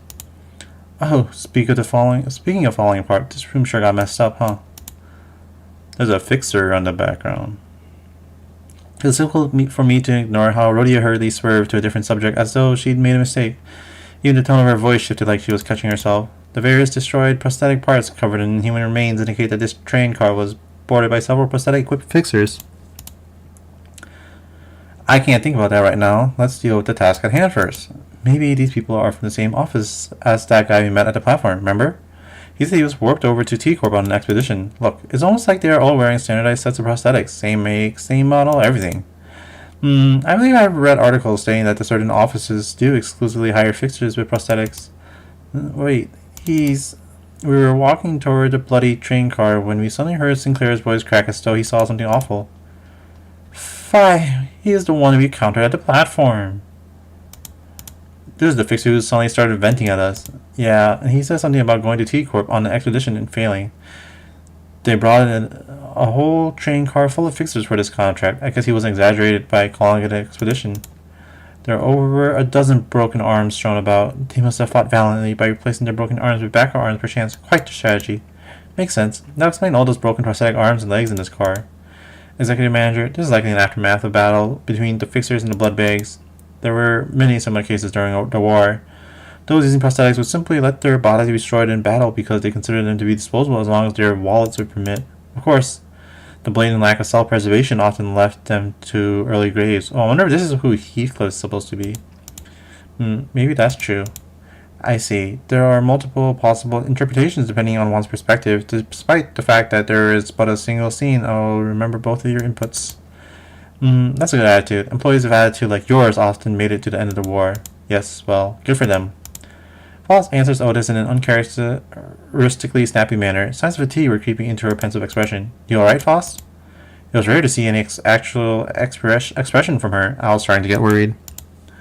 I am physically unharmed yet. Yes, I am alright. However, I do not enjoy the circumstance we find ourselves in. It is as though I am casting nets to nowhere while lost and isolated in a blind sea. I could usually complete these deductions within moments after establishing a few basic cross-references between the accessible information. Her voice was such a whisper for the second part of the sentence that even I could barely hear what she was saying. Ah, I know what you mean. Feeling like you're completely lost, obsessively casting net after net over the black, rippleless lake in desperate hopes that one of them might pull in something we could eat. No way to tell where we are. No way to tell if there's anything, even anything to eat under that glassy water surface grasping at the straws, you know. This sense I find mired in is not unlike your own. It is like lying my back over an unseen grave, for the reflection of radiance upon my eyes and the sanguine scent hanging from the tip of my olfactory tells me not of the forging path. It seemed that Ishmael and Esau picked up on the first part of her sentence. However, they walked up to her and shared a few words of consolation. By the way, I don't ever recall you talking like that, Faust. I don't know what it is, but I feel like there's something different about you today somehow. That is... I don't hate it. I'm actually glad to learn that you had a softer side. This unseen side of yours is unfamiliar, yet quite fresh. Is that so? Faust's reply was curt. She closed her eyes. As per the information provided by the pamphlet at the platform, it is likely this train is composed of 12 passenger cars and 1 freight car. Because we are on the 11th car at the moment, that leaves a single car between us and the freight car in which Mephistopheles is secured. Which means that there is a high likelihood that we will soon encounter the blood fiend responsible for the creation of the blood pigs aboard this train, just beyond that door. Well, how impressive could it be if its fathers are this weak? We practically smashed through their entire horde, no problem. A different, more accurate interpretation would be to say that a being capable of commanding a force as large as the blood bags we have defeated should be considered a high-risk entity. Although this is not common knowledge, there is a subcategory of fixers called blood fiend hunters who specialize in, hunting blood fiends. Assuming that information is true, it can be inferred that blood fiends are difficult foes that require a certain expertise to defeat. Now that I'm thinking about it, if blood bags are like mindless thralls to blood fiends, then they're kind of like their private army, right? A being of power who can create a force of their own without concern for lowered morale or dissertation. Wartime or not, they'll always make for formidable foes. The sinners each exchange various opinions of one another, possible strategies, estimations of the blood fiend's strength, and all of a sudden, fie on this indecisiveness, idleness. Our quest is to defeat the villain who hath brought such pain and misery upon this train, is it not? It may be vaporizing the lifeblood of the innocent as we speak. Mighty or feeble, I care not. I swear upon mine honor that I shall smite this foe and let my hand of justice be the judge of their fate. Let us hasten now. Don Quixote's sudden outburst immediately put a stop to the chatter. She's not wrong. Besides, we have to deal with the blood fiend to complete our contract. With that, I opened the door leading to the final car of this train. Oh, we're finally near the end of this event.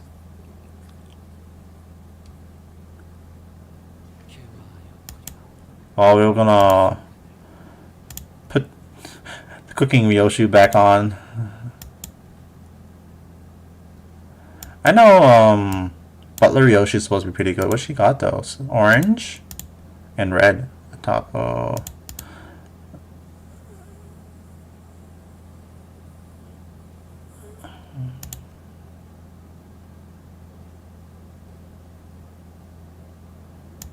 She's supposed to be like really good like against AoE stuff. But I don't know. I haven't used her much. What's skills she got passive? What's the passive thing?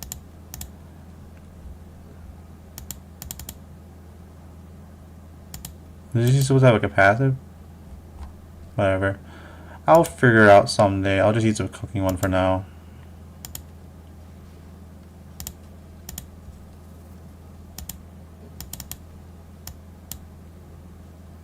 Who's this dude? What the heck? The one who lords. Oh, I think... Is this a dungeon? Because this is like the dungeon... what do you call... currency, material thing, whatever, blah, blah, blah. This room... What is with that look on thy faces? Oh, I think this is the boss. Thou standest in the audience of the prince. Where are thy obsequious smiles? He must be the blood fiend who caused this outbreak. He is our target. Fall to thy knees and grovel before royalty. Who are you to make those demands? I shall impart this upon thee only once, so listen well. Thou mayest address me as Prince Cassetti, the sixth kindred. or kindred of the 6th generation, the rightful prince in refuge from his family. Art thou the villain who hath brought such destruction and massacre upon this vessel? Thou art a chatty one, so ruly before your prince, yet I am feeling generous, for I am quite sated at the moment. As thou must have seen on thy journey here, this place is a hall of banquet for a feast most majestic. No matter how many blood bags I create, no matter how much I devour them, the humans just won't stop coming. I only enjoy what was cast into my maw. He dons a mask for the purpose of merrymaking. If we're really going to exchange pleasantries, why don't you take that mask off? Or are you unfamiliar with the basic etiquette? Oh, this mask. Won't come off, can't take it off. Shouldn't take it off. There's no prince without the mask. We're so ugly behind the mask, so we all decided that how repulsive we become. But once I've drunk your blood full, then it'll all go back to how it used to be. Only then can I unmask myself. Who stitched that mask to your face skin? Not a half bad job. Of course it's excellent. Ha ha ha. Because this mask was crafted by none other than the great, the eminent, the barber himself, whose name I dare not even speak. But it hurts so much. No, I'm smiling. Look how hard I'm smiling, laughing. Ha ha ha ha ha. Yes, I am the prince. That's what I am. He's a bloody loon, innit? Alright, done with the giggles then. Get ready for the beating of your life. I enjoy things like you and your friends. Don't cry bawling and bowing and sniveling on the ground for your lives. Lunge at me instead, The aggression, the boiling blood. Ooh, how I love the fire. What are you, daft? Look around. There are 13 of us and only one of you. Do not let your guard down, Heathcliff. This entity has managed to turn countless passengers of this train into his blood bags. I ain't letting my guard down, but we blasted through so many blood bags we couldn't even keep count, didn't we? Couldn't even keep count? Oh no. No, but the count is so important. I have to keep count of our visitors. Oh yes, of course. I do remember to keep count of our dearest visitors. Yes, sir, I do. You have no idea how powerful I am, and I shall not relinquish my throne to thee from this budding kingdom. All I have to do is sit here and do nothing, and the blood banks present themselves before me. There's no paradise like this out there. You have no idea what I did to create this place. Oh, how elated my forebear kindreds would be, should they be here to witness what I have created. This cornucopia of abundance, this pleasure, oh, this freedom.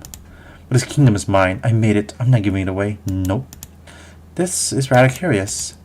It appears that this blood fiend leaves this car only on rare occasions. Yet, you've seen signs of his insidious influence throughout every car we've visited so far. Then what he meant by how the blood bags present themselves before him has to be... Hold on a minute. Yeah. A figure suddenly and frantically charged into this car. It was Sasha, the fixer we ran into one of the earlier cars. Is she gonna die? What the heck?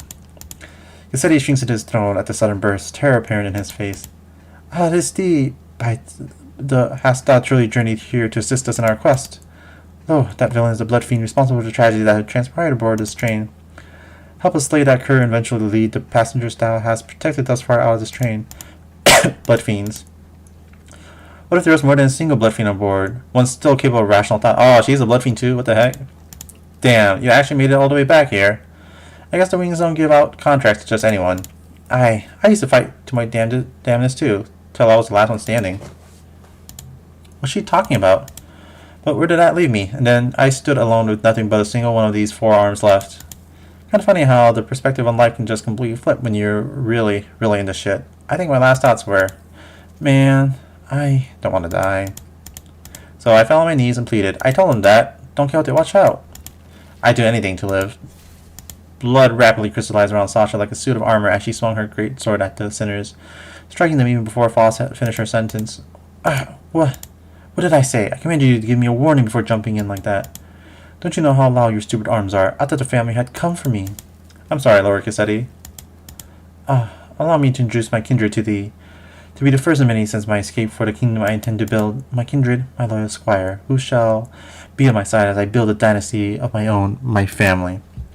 Lord Cassetti, I had intended to select the more powerful of the bunch to send to this car as you have commanded me, but the human in my car were all weaklings, so I present you before you this group from the first class car, kindred. Are you even aware of the exact nature of a kindred? Nah, but I can tell you this. When I sucked my lord's blood into my veins, it was as though I was reborn. I see. A blood fiend's kindred is like a sub-entity of the blood fiend, similar in the concept to sub-entities created by distortions or abnormalities. Must have been desperation that drove you to accept that proposition without hesitation, despite the lack of relevant information. Maybe. That's probably what was going through my head before I became a kindred. That I was being cohorts with this villain all this time, as a lackey. even ere then, when we first laid our eyes upon thee. Lady, you have no idea how much I freaked out when one of you asked me something about red eyes. Not that it would matter if you disrespect me, though, since my red eye is just a prosthetic. Then, the passengers who are under thy protection. Haven't I told you that the count matters? The longer the line, the better. Shh. Dozens of bloodbags began shambling into the room from behind Sasha. A smaller one among them stood out to me. My mind immediately snapped to the child who grabbed Don Quixote's coattails. I knew that the passengers were dead the moment we realized Sasha was a blood fiend, but this, I really hoped that I wouldn't have to face this reality. Not like this. There was a child. Yep, little Runt wanted to be a fixer if she gotta grow up. Good thing she won't, though. I can tell you on good authority that living as a bloodbag is way better than the drudgery that's the life of a fixer. Believe me, I know. Hold thy vile tongue. Dream of becoming a famous fixer, an actor of justice, is all just a stupid pipe dream that always ends in a crushing disappointment, or a really early grave. Silence! Don Quixote did not give Sasha the time to finish her sentence. She was already charging full speed at her with her lance drawn. Oh, time to kill Sasha. 사실 이런 법무부실은 제가 세피라들의 역할이긴 하죠. 관리자님도 알다시피 저는 언제나 수십 명의 몫을 해내고 있으니까요.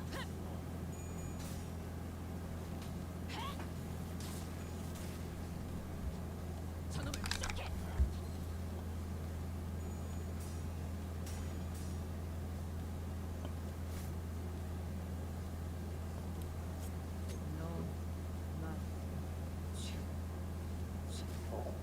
방금 공격은 별로 효과적이지 못했던 것 같아. 버틀러들은 언제나 상대를 주의 깊게 관찰해야 한다고 내가 누누이 말했잖아. 적인 대처로 개치를 꿰뚫었습니다. 참고로 기계는 입에 발린 말 따위 쉽게 하지 않고 한방 먹였어.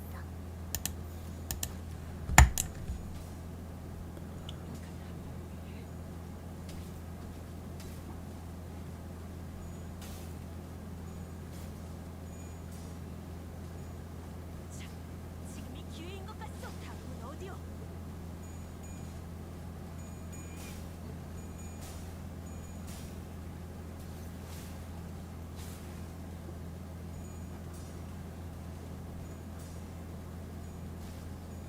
피는 확실히 빼는 게 이제 쓸만해졌고 이 작살에 필살의 집념이 담겨있지. 내끼가 배고파했어. Here's Sasha.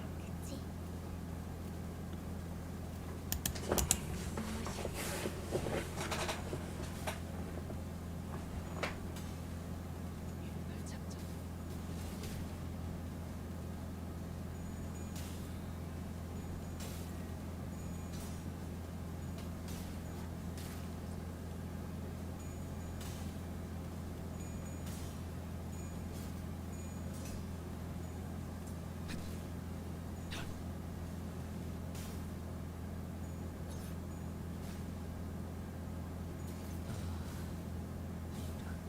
Oh, he got staggered. Shit.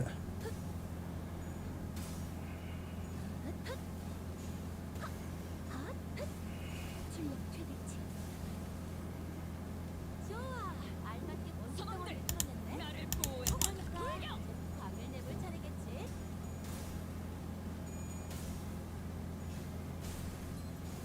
저기 있습니다.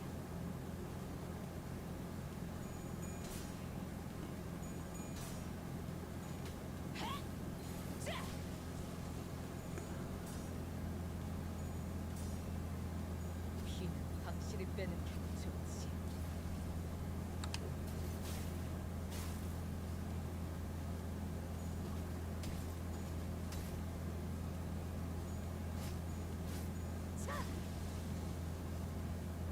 우리가 우세한 상황이야. 피하지. 그렇다고 비스킷을 꺼내먹고서 싸우려는 얘기는 아니었는데.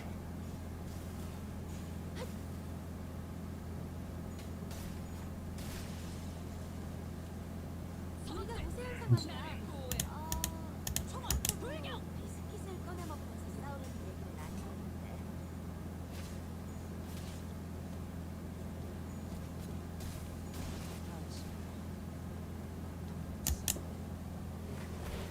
Ah! Unbelievable. My first kindred to be creative without their authorization is this bumbling fool. I pray for your forgiveness, my parent. Be gone from my sight. At least Da has brought me blood bags for sustenance. Yet, it must be the responsibility of a parent to clean up the mess of his child. What a load of shit. With that, Cassetti reached out toward the pile of blood bags on the ground and...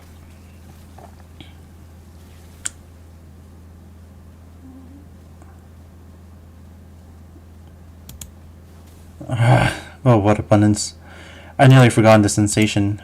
An arm of hardened blood materialized over the blood fiend's body. His sheer aggression and hatred was palpable enough to make our skin crawl. It appears that he has empowered himself by reaping their blood. Though my powers yet to fully return, this magnificent armor is quite befitting of a parade for the prince who has become a king. Wouldst thou agree? Yes, sir. Yes, you do. Of course you do. Challenge me now, O rebels. Challenge thy king. Wow, this is just like the Mirror dungeon thing I have to do. So let's check. Well, I'm pretty sure this is the end. So I'll just use this now. That could probably hit him.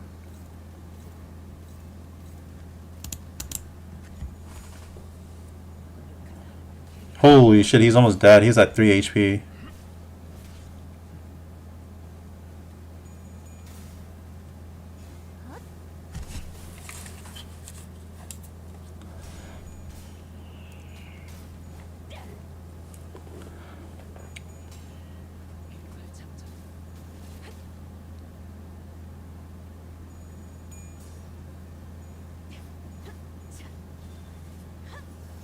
무엇 잘못했는지 아는 것부터가 시작이랬어. 주인님이 도착하기 전까지 끝내보자. 벽난로에 불도 지피고 음식도 준비하고 맞이할 준비를 해야 하니까. 공격권 확인.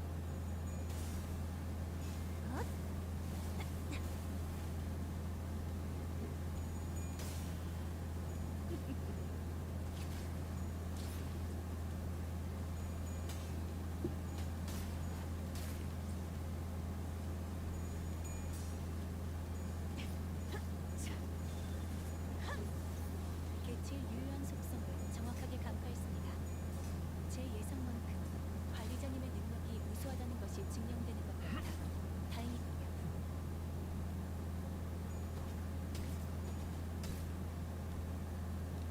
개체로부터 기이한 태세가 보이는군요.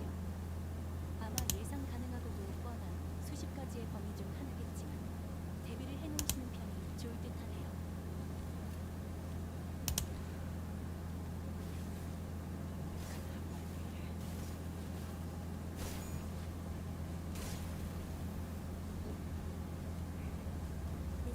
Actually, you're supposed to dodge that one.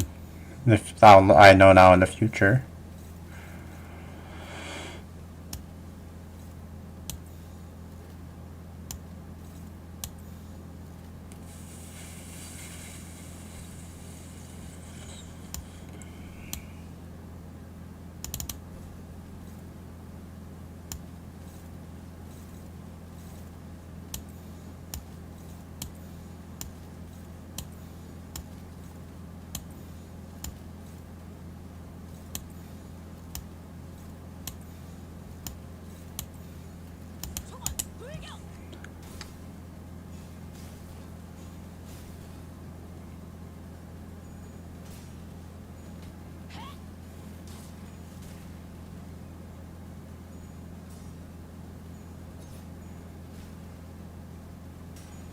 No.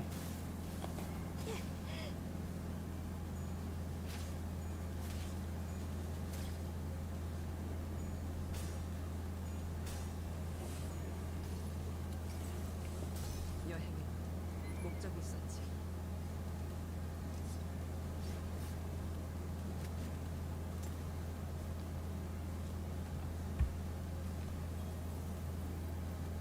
직원의 상태가 나빠 보이는군요. 흔히 이걸 나사 빠진 상태라고 표현하던가요. 방금 건 실없는 농담이 아닌 긴장 완화를 위한 조력이었습니다.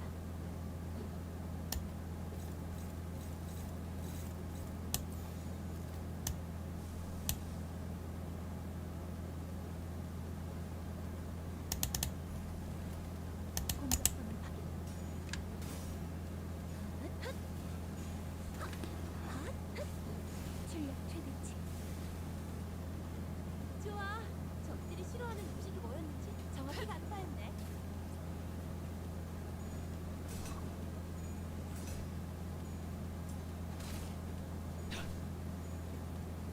Can't believe he survived on 3 HP.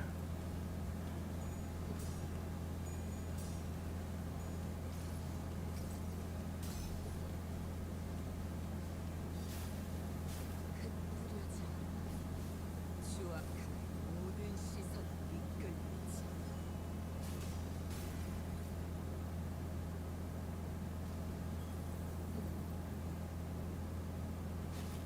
Well, now he's dead.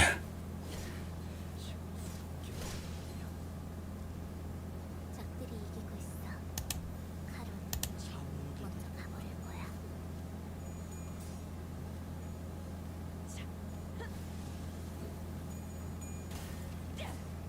이 작살이 필살의 집념이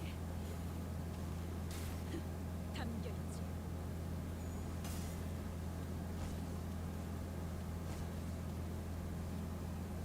머지않아 개체로부터 강한 공격이 예상됩니다. 공포에 직면해야만 하는 시간이라는 거죠.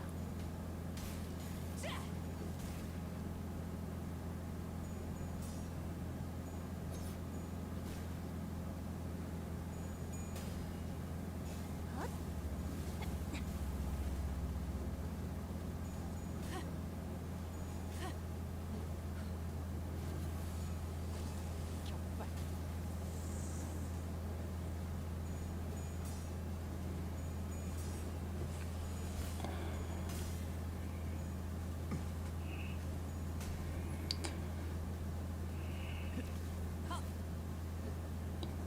적들이 이기고 있어. 카론, 먼저 가버릴 거야. 이 작살이 필살의 집념이 담겨있지. 일발장전 Oh, Otis died. What the fuck? 되지.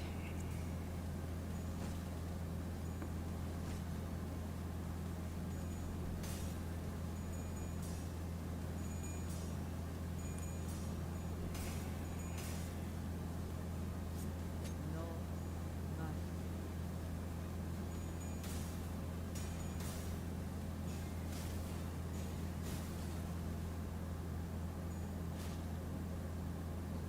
땅이 떨리고 있어. 카론도 흔들려. Alright, let's heal. 공격 본능 확인.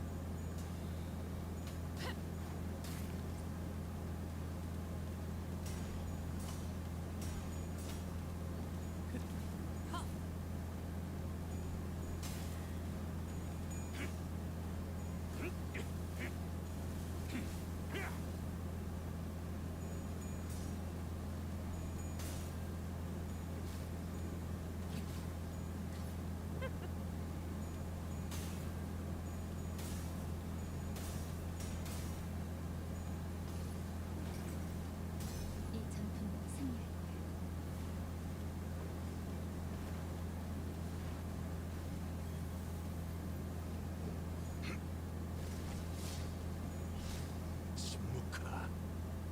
사람들 기다리는 나를 보호해라. 100초만 기다려줄게.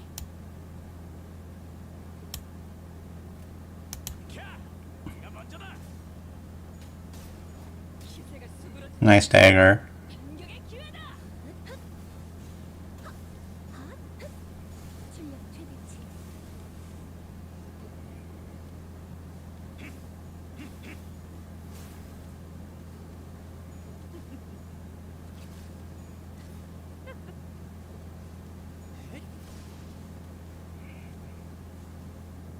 Easy.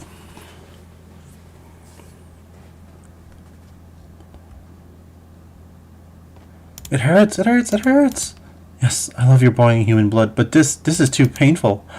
This guy keeps regenerating no matter how many times you tear him to pieces. I don't know if he can. The mental fatigue finally got to Gregor and Sinclair, who collapsed to the ground. The strange environment of warp trains was proving to be a significant help to the Bloodfiend's regenerative ability.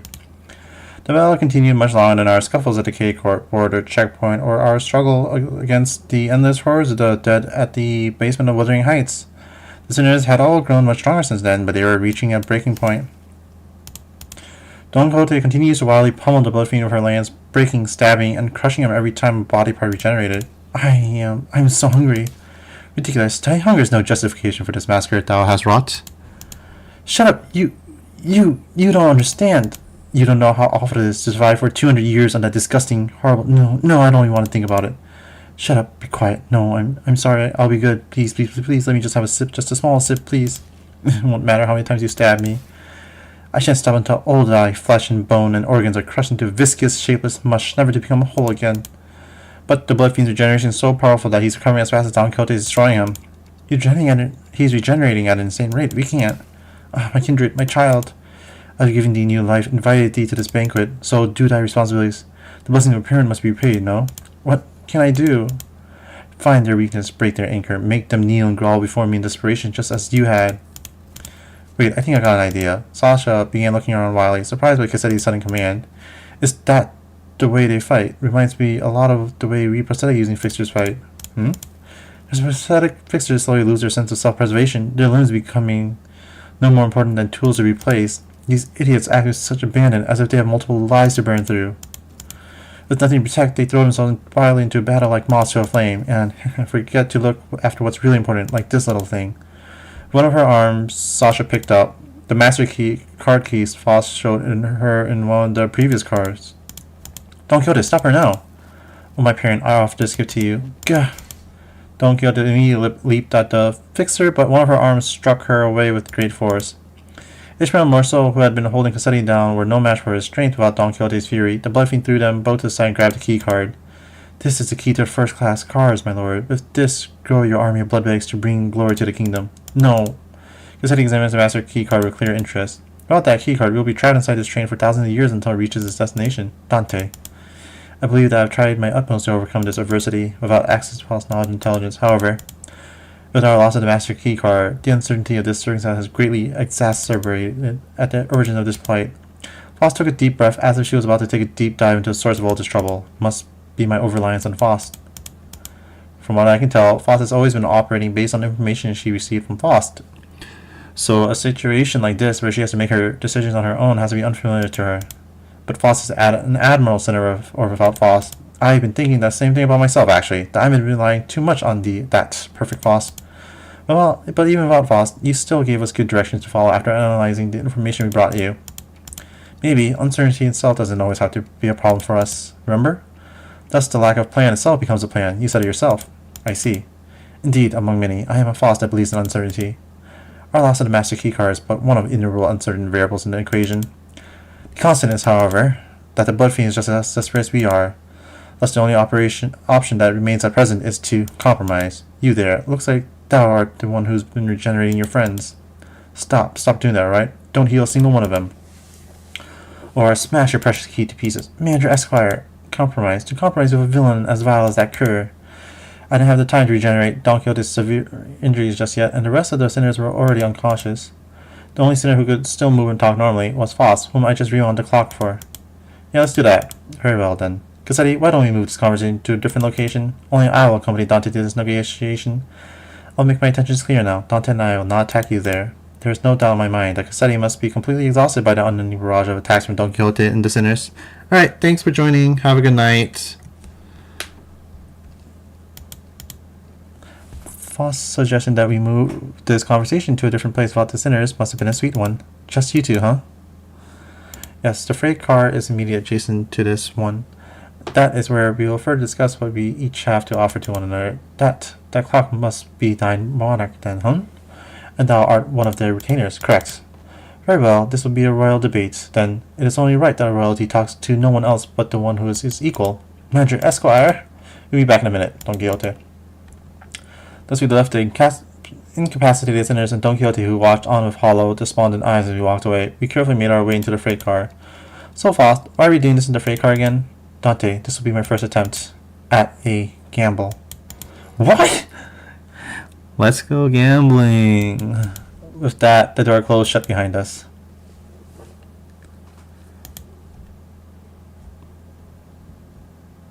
이 정도 승리는 당연한 일이죠.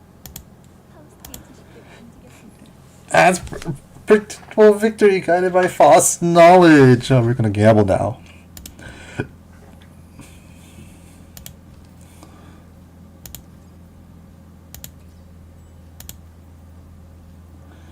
Let me go put that on. Never mind, I can put that on later.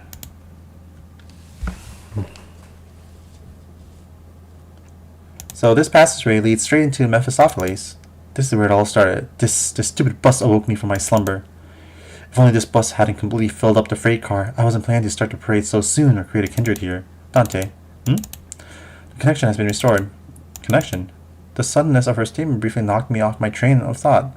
I looked at her and cocked my head in confusion, and she replied with an even quieter whisper without looking away from the blood fiend. Ah, Faust! Boarding Mephistopheles has re-established my connection to Faust.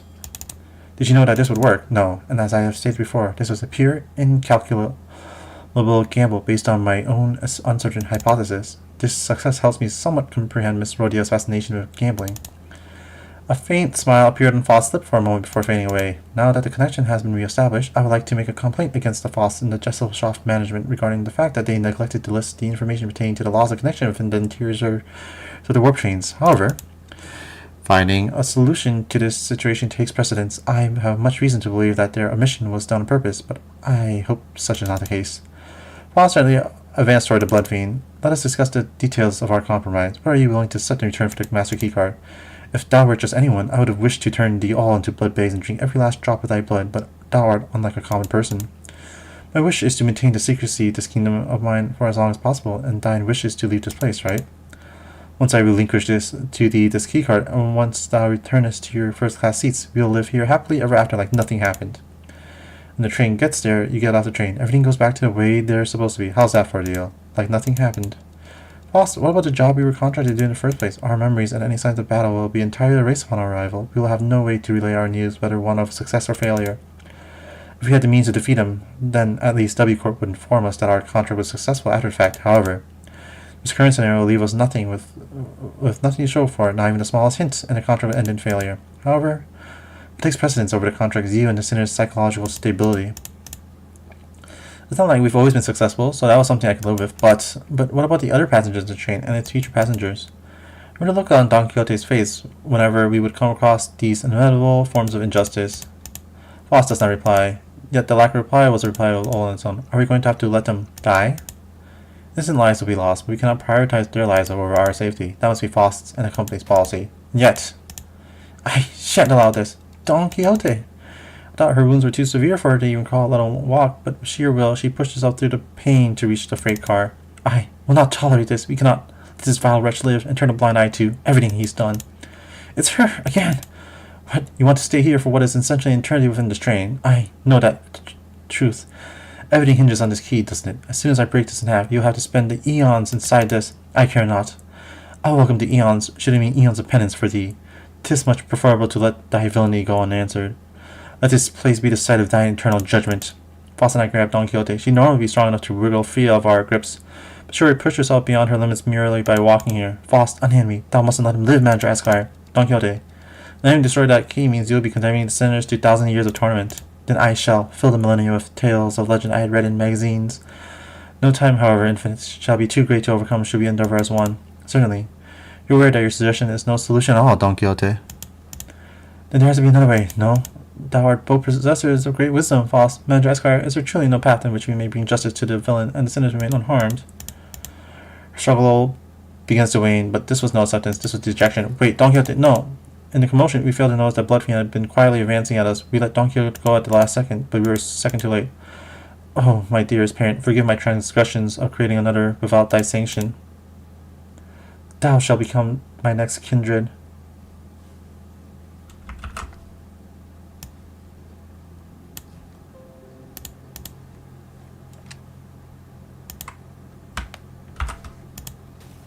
Cassetti screams incoherently as he leaps onto Don Quixote, piercing her neck with his fangs before we even had a chance to do anything. Oh, I did not expect this to be the solution. Faust? What do you mean, the solution? According to this information I had viewed in the past, and once again just now, it's thought to take cover behind me and remain absolutely still. And please do note that the other sinners must never hear of a word of what is about to happen. Oh. Don Quixote levitates slightly into the air. The strings on her shoes unravel as they slip off her feet on their own. She looks on with bewilderment as her running shoes fall to the floor. And... Rocinante! I've always had this question swirling at the unfocused backstage of my mind. Why are you always so protective of those running shoes, Don Quixote? Running shoes? Ah. Dost thou speak of our dear Rocinante? Yeah, those. I have battled through thick and thin, feast and famine with dear Rocinante, in sorrow and in joy, no matter the brutality of trials that have struck me. It have been a loyal steed by my side for however long it hath been in existence. She doesn't know when she got them. Ah, Andrew Esquire. Wherefore hast thou not saluted Rocinante as well? This may be a rather auspicious occasion to do so. Nope, I think I'm good. No, being not so bashful. Go on ahead. Look Stinky. Small girls torching TikTok with Stinky. Stinky dare not. Scuff as they might appear.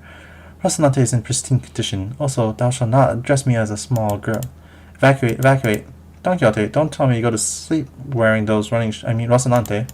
Oh, I've always been quite certain that someone so esteemed as thee, Manager Esquire, would care to ask me how Rocinante fares. I did mention that this question was uninspired by numerous eyewitness reports from other sinners who saw her wandering the halls in her pajamas and wearing Rocinante. Verily, Rocinante and I remain bound together, even in slumber. There shall be no separating the two of us. We are bound not by need nor want. We are simply bound together through plight and delight. Now that I think about it, every single identity of Don Quixote was also wearing those pair of running shoes, Rocinante. Have you ever taken them off? Taken them off? Fie, whatever dost thou mean? As in detach Rocinante from my body? 'Tis a very odd insinuation thou makest. She looks at me with puzzled eyes, as though making those pair of running shoes off was somehow an inconceivable idea. There's something much more than just her favorite pair of running shoes. Her odd attitude of treating something so far removed from common sense as something completely ordinary. What does Rocinante mean to Don Quixote? What even is that thing? Overwhelming powerful pressure suddenly explodes, radiating in all directions. The pressure! Leech. As the metallic stench of blood suffocates the bus, filling every corner of it with its sickening horror. Then darkness. No, that's impossible! Blood fiend Don Quixote. She has... What? How do I... Is this the one? No, that's not the one. There's a way... Can't you, like... show the transcript? Oh yeah, there it is. I mean, this. Can't you show this?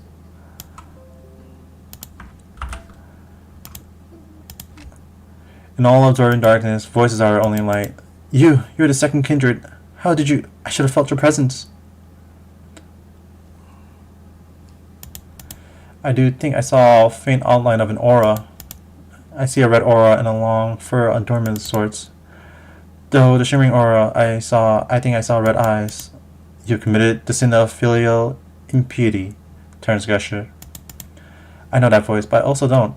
I've never heard it in such a low, imposing tone before. It speaks toward the lesser being. The blood fiend, shriveled and kneeling, trembling, pathetic. Mercy, O venerated ancestor. I beg for the mercy of the second kindred. I beg for mercy of the second kindred. I beg.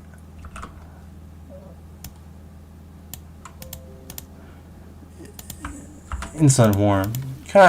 Crimson drops of blood slowly rise from the blood fiend's mouth before congealing and sealing his mouth shut. No language worming its way out of your maw shall be worth my ears. No, to commit the sin of filial impiety by attempting to travel against the bloodstream, to commit such abomination against your ancestor, I cannot well sanction your impudence of continued existence. Coagulate, then melt away.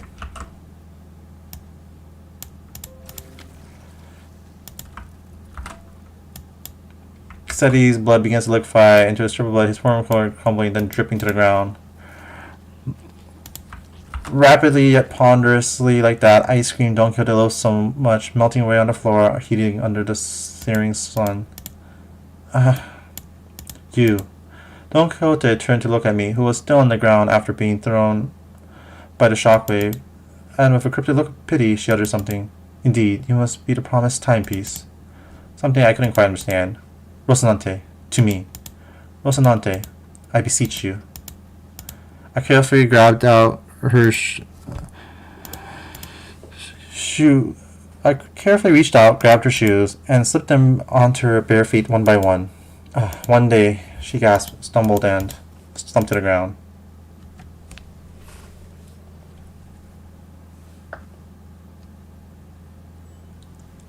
Wow. uncertainty. At least it's just a fight instead of a whole dungeon sometime later. Can somebody explain what just happened in a way that makes sense? I knew the sinners would all be shocked and confused. After all, when they, including Faust and Don Quixote, all came back to life after I rewound the clock, all that remained was the destroyed door to the freight car and the disgusting obliterated remains of what was once Cassetti. Most personnel had lost their consciousness from the mental stress of the prolonged battle against the Blood Fiend. Whatever measure was that manager has taken, it can be said that it was appropriate. I guess so. Well, good work, everyone. However, the definition of most personnel excludes 3 individuals. Therefore, it would be most appropriate to direct any questions to them. Wait. Who are those 3? Faust, the manager, and Don Quixote, who is still unconscious. Huh, really? The 3 of you? Oh, you're spot on, haha. When did you even have the time to notice that? Oh boy. I've identified the 3 conscious individuals by analyzing their walking cadence and voices moments before my loss of unconsciousness. Right, so what's going on with the last? Why is she still out cold? She appears to be in a state of deep slumber. As she is not at a risk of death, she will be waking up soon. I remember everything, of course. Don Quixote's sudden transformation, how she practically erased the Blood Fiend and his kindred from the world without even moving a finger. Must remember Faust's last word, and please do note that other sinners must never hear of a word what is about to happen. Don Quixote was unconscious, and Faust was unanswering every question with silence. It was only natural that their eyes would fall on me. That's wait, that reminds me. Where's the key card? Last time I remember it was in Cassetti's hand. He was in a far more presentable state than he was in before. Wait, so what about the key card he was holding, though? It has been half liquefied. The remains have melded with his finger bones. It appears to have become one with the middle phalanges. Oh, wait. Oh no, everyone calm down. Calm down. I said calm down. I really should have packed my cigarettes, huh? How about we force one of those doors open? The master key card is not an absolute necessary element to resolving the situation. What? How? It requires approximately 5 hours to formulate and proceed with an explanation in a manner that will allow the sinners to fully comprehend the exact how of this methodology. Therefore, it will be delivered to you in a digestible, summarized format. Well, that was short-lived. She's acting all smug again. We can utilize the backdoor Mephistopheles. The steely confidence in her declaration is more than enough to win us all over. So we headed to the corridor past the back door. Don Quixote slung over one of our shoulders and arrived at our destination. I cannot ask what happened after seeing the state. I can't not ask what happened after seeing the state you are all in. Sandy pitter, sandy patter. Grains of sand and seashell-like things fell with every step the sinners took. Ask someone after me. To explicate, it can. Grains of sand roll about in my throat with every word spoken. Some time ago, Faust explained the simpler gist of this plan as we made our way to the back door. To put it simply, we will spend the time at a space disconnected from the train. The train should be arriving at its destination in approximately 10 seconds, going by the 8-quarter timescale. All we must do is remain somewhere in our original dimension for that duration. With that, Faust came to a sudden stop in the middle of one of the corridors. Wait, are you seriously going to just open that door? If there's many doors in here, are you sure that it's the right one? Yes, this is the correct door. Its safety is completely ensured. Last, at least tell us what's past that door. I did not bother verifying that particular information myself. It's necessary for future endeavors that I gain the experience of encountering something completely unexpected. What? Oh, wait. Faust did not wait for Heathcliff to finish his sentence before jerking the door wide open. Now, please enter through this door. With Faust's stern command, we quickly walked into the building that looked like a derelict abandoned hospital of sorts. I think we walked in the middle of a sandstorm. Huh? Are we supposed to be indoors? How the heck is this even happening? I can't open my eyes. Got sand in my mouth. Wait, is this a sandstorm? But aren't we inside a building? 5, 4, 3, 2, 1. The sinners blurted out a colorful series of complaints, trying to cover themselves in the blasting sandstorm. But Faust continued to count in the same indifferent rhythm before dragging us out of there just as urgently as she had herded us in. So, we managed to return safe and sound to the interiors of the warp train as it arrived at the P-Corp platforms. As the train was still getting cleaned up, that is, and with our bodies completely covered in sand. I thought we'd never make it. Well, are you guys okay? How did these passengers... We were so happy to be done with this ordeal that even the W Corp cleanup agents in the middle of cleanup mission looked downright hospitable. We are employees of Limbus Company. We boarded your warp train at the behest of your employer. Oh, so you guys are the people that our captain told us about. They really let you guys keep your memories, huh? Oh, that reminds me. One of the employees must be sleeping inside that hibernation pod over there. Oh, that. Huh, I've never seen it in action before. Thanks, let me go check. That hidden compartment behind the chair that the cleanout agent called into, it was it was, huh? There isn't anyone in here. Maybe we're looking at the wrong pod. This is the correct spot. Then the disappearance of the individual who has entered this pod would indicate. I guess these folks aren't all in their head either. Maybe you guys are just mistaken. I doubt that. If we must suffer from a momentary collective hallucination caused by fatigue, very well, then we will see ourselves out. Boss cut the conversation short before the other sinners began asking too many questions. Now that I became intimately familiar with the meaning of that gesture, I followed her to the outside without another word. Arrive. Have we arrived? Rise and shine, lass. Had enough nap yet? I see. I'll hear the details of this incident on the bus once we are traveling again. Understood. Any and all relevant reports will be sent to W Court via LCCA and... Virgilius was already there when we arrived. He was sharing a conversation with Faust about what went down inside that train with a serious expression. I'll now leave with Caron and watch them unfasten Mephistopheles from the train. The minute hand on the manager's head seemed to be desperately signaling me that they have a lot of burning questions to ask you. Allow me to give you two some space. I was finally able to ask Faust once Virgilius laughed. Why did you do that? Faust's body was quite literally blasted to pieces from the sheer explosive pressure that filled the room the moment Don Quixote's shoes came off. It was as though she knew that it was going to happen, because it was the preferable course of action to having the same explosive demise occur to your body instead. I do find it regrettable that you were made to turn the clock despite my knowledge of the high likelihood of my death upon that occurrence. No, I'm not blaming you for that. I just want to know how long you've known that Don Quixote is. That's something I've been aware of since the LCB was first established. The same could be said of Virgilius. Of course. However, it was by the will of the LCA's superiors that this knowledge remains withheld from the manager until the appropriate moment. That appropriate moment was back there, according to my private judgment? Yes. Whilst my connection to all communications, including one to Faust, had been severed, I was not in a position to receive the headquarters' authorization for that action. Right. Though the full truth may remain obscured still, we are once again returned. Returned, that was a layered word. We returned to one of the warp platforms in our own dimension. We returned to our daily lives speculating about what's next in our path, and the usual Faust reconnected to Faust has returned. Yes. Faust replied to Isong's nebulous wording with a quiet affirmation. Please do not take this query with any greater importance than a mere jest. However, do you suppose I shall see her again? She shot a puzzled look at Isong. In a way, it was quite the pleasant encounter, was it not? Isong mused ambiguously before leaving us. Phew. Well, Isong liked the Faust that does not know everything. The incident at the warp train was such a chaotic mess that it felt shorter than it really was, but I also learned so much about so many things. But it was too soon to start racking our brains about what kind of nonsense trial we were about to face in P Corp, so I decided to enjoy this momentary peace. How do we find ourselves at P Corp? Wherefore is my throat so parched? Too tired to explain.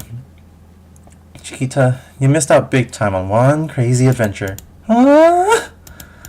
That vibrated the last few grains of sand out of my ears. So let's look at Don Quixote's bewildered awakening, grinning. There's no way to know what we will be facing here at District 16, where P Corp was located, but we got this, right? The same fate I saw on the Faust who believes in uncertainty rises within me too. I looked up to Faust, only to see that Faust was looking at me as well. She nodded at me with her usual, barely noticeable smile, and I gave her a light nod back in return. Time to go find ourselves another golden bough. What a huge character development arc for Faust. And beard. Okay, which one did I not complete fully? So that's not... Oh wow, I need to do this in 15... Because I didn't do this in 15 turns, fuck me. Well, I guess we'll be doing that again. But yeah, so we're done with the event.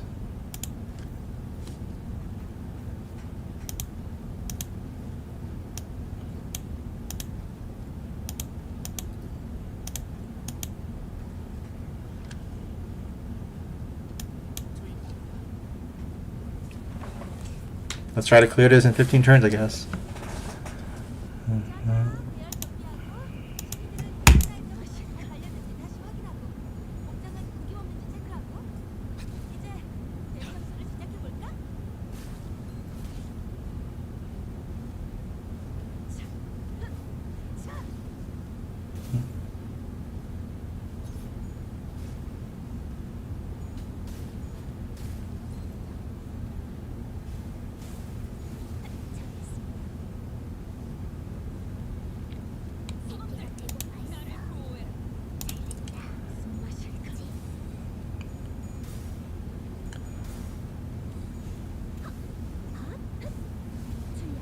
Nice.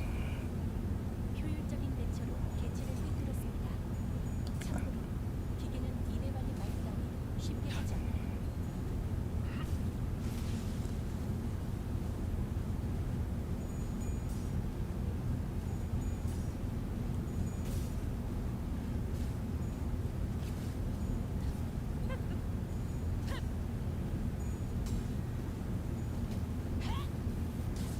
기세가 수그러지는 저놈을 추적해.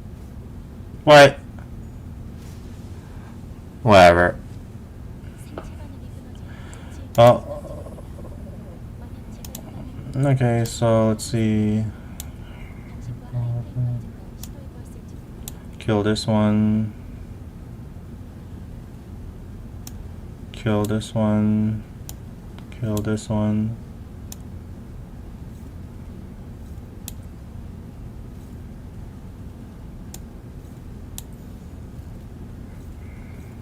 Alright, I think that should be good.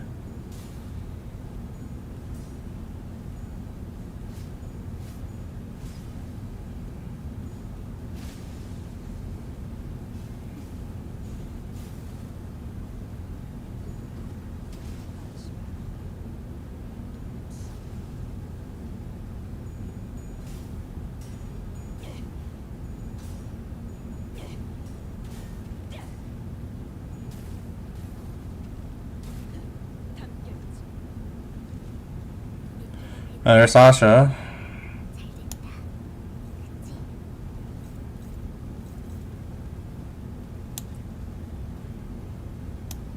How many charge? Oh, perfect.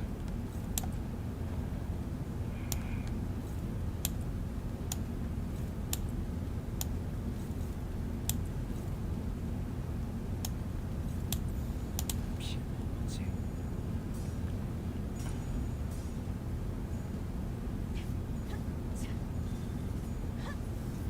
뭘 잘못했는지 아는 것부터가 시작이 됐어.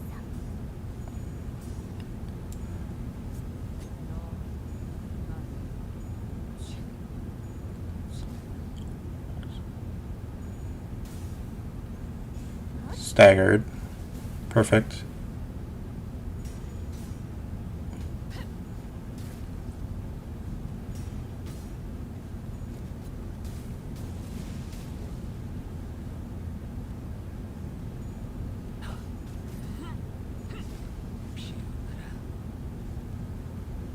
우리가 무슨 상황이야? 그렇다고 비스킷을 꺼내 먹으면서 싸우려는 얘기는 아니었는데.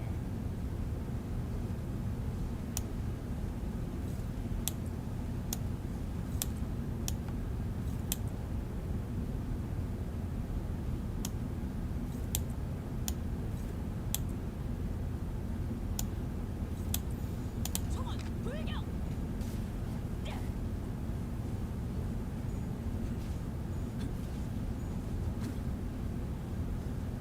피는 확실히 빼는 게 좋지. 이제 쓸만해져.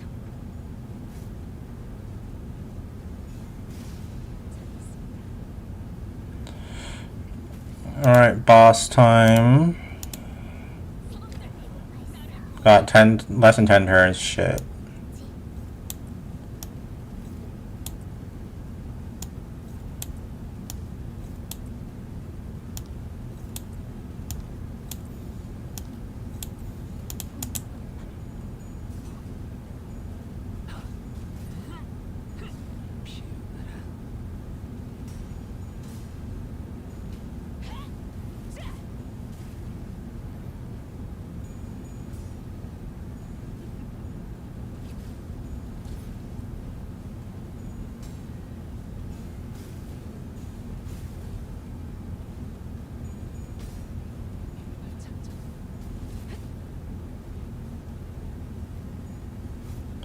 Alright, let's check his weakness. He's weak to gloom and so blue, light blue and purple, and blunt. Is that the only thing I have I can hit him?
I don't have many turns left.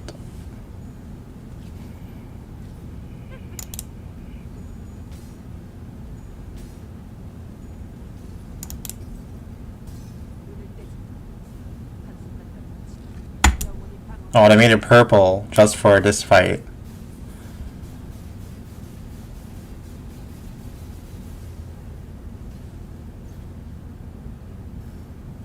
좋아. 적들이 싫어하는 음식이 뭐였는지 정확히 간파했네.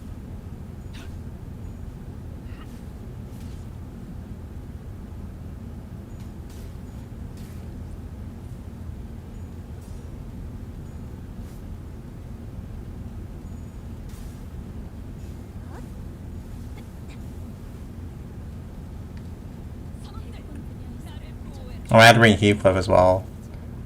이번엔 조금 더 준비 시간이 필요합니다. 공감의 영역을 잘 쓰지 않았던 기분이라 일단 먼지를 털어내야 하거든요.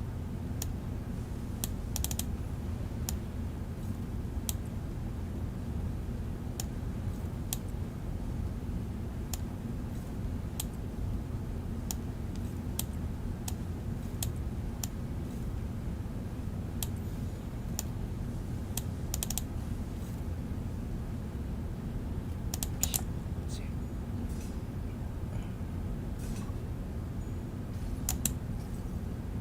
이것은 그분의 조상이요. 가까이서 개체의 유효한 속성을 정확하게 간파했습니다.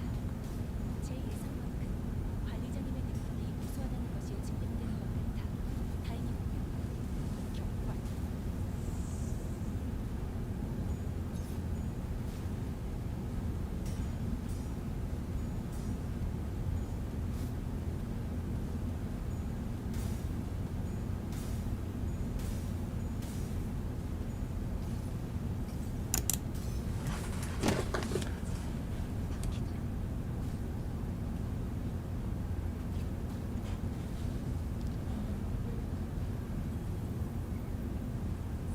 Oh, damn. Running out of turns.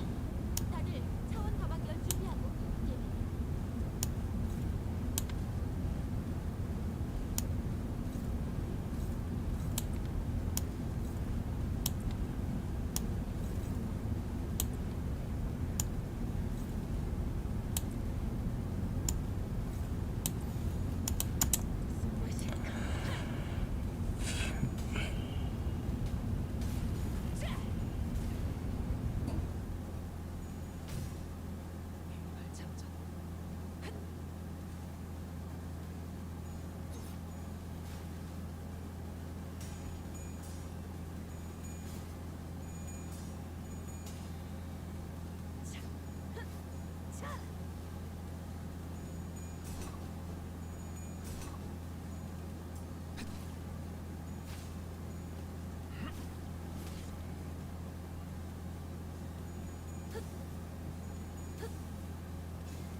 사실 이런 보호구실은 제가 아니라 세피라들의 역할이긴 하죠.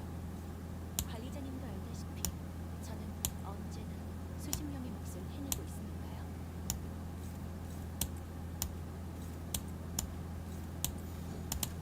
무슨 맛일까?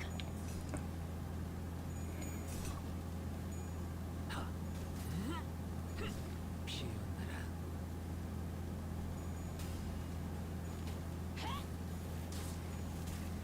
Almost staggered.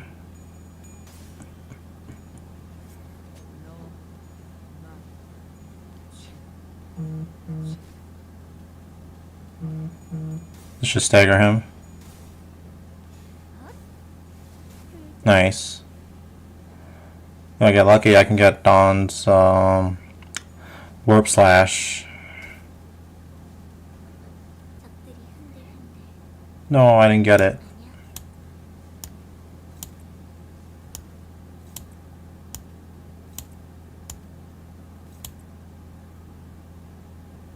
아니야? 내 앞을 막을 자는 없어. Oh, he's almost dead anyways.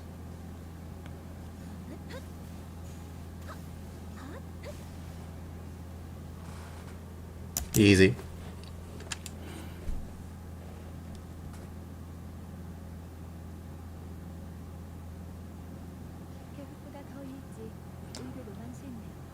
No, I don't have to worry about clearing on the time limit.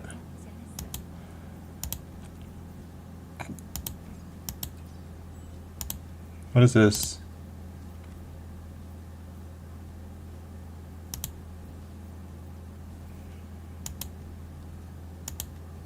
나는 너무 걱정.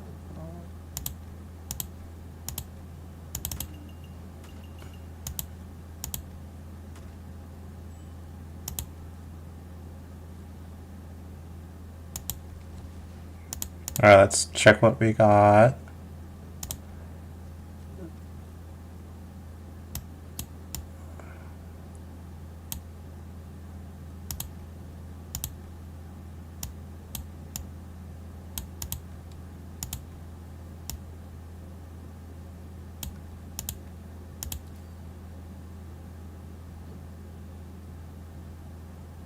I like the clock one better.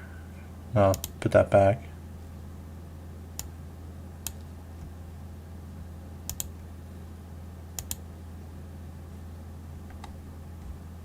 Oh, because I don't have all the effects.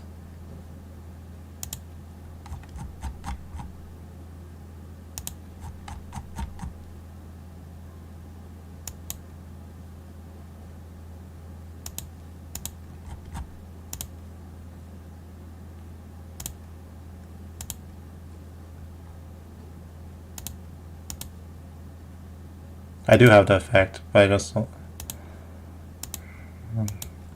Oh, I'm not done. I didn't get to choose.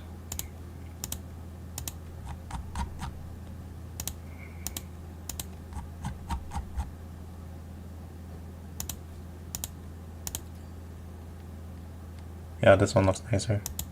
나는 너무 걱정. Alright, that is it. Thanks for watching. Have a good night. Bye bye.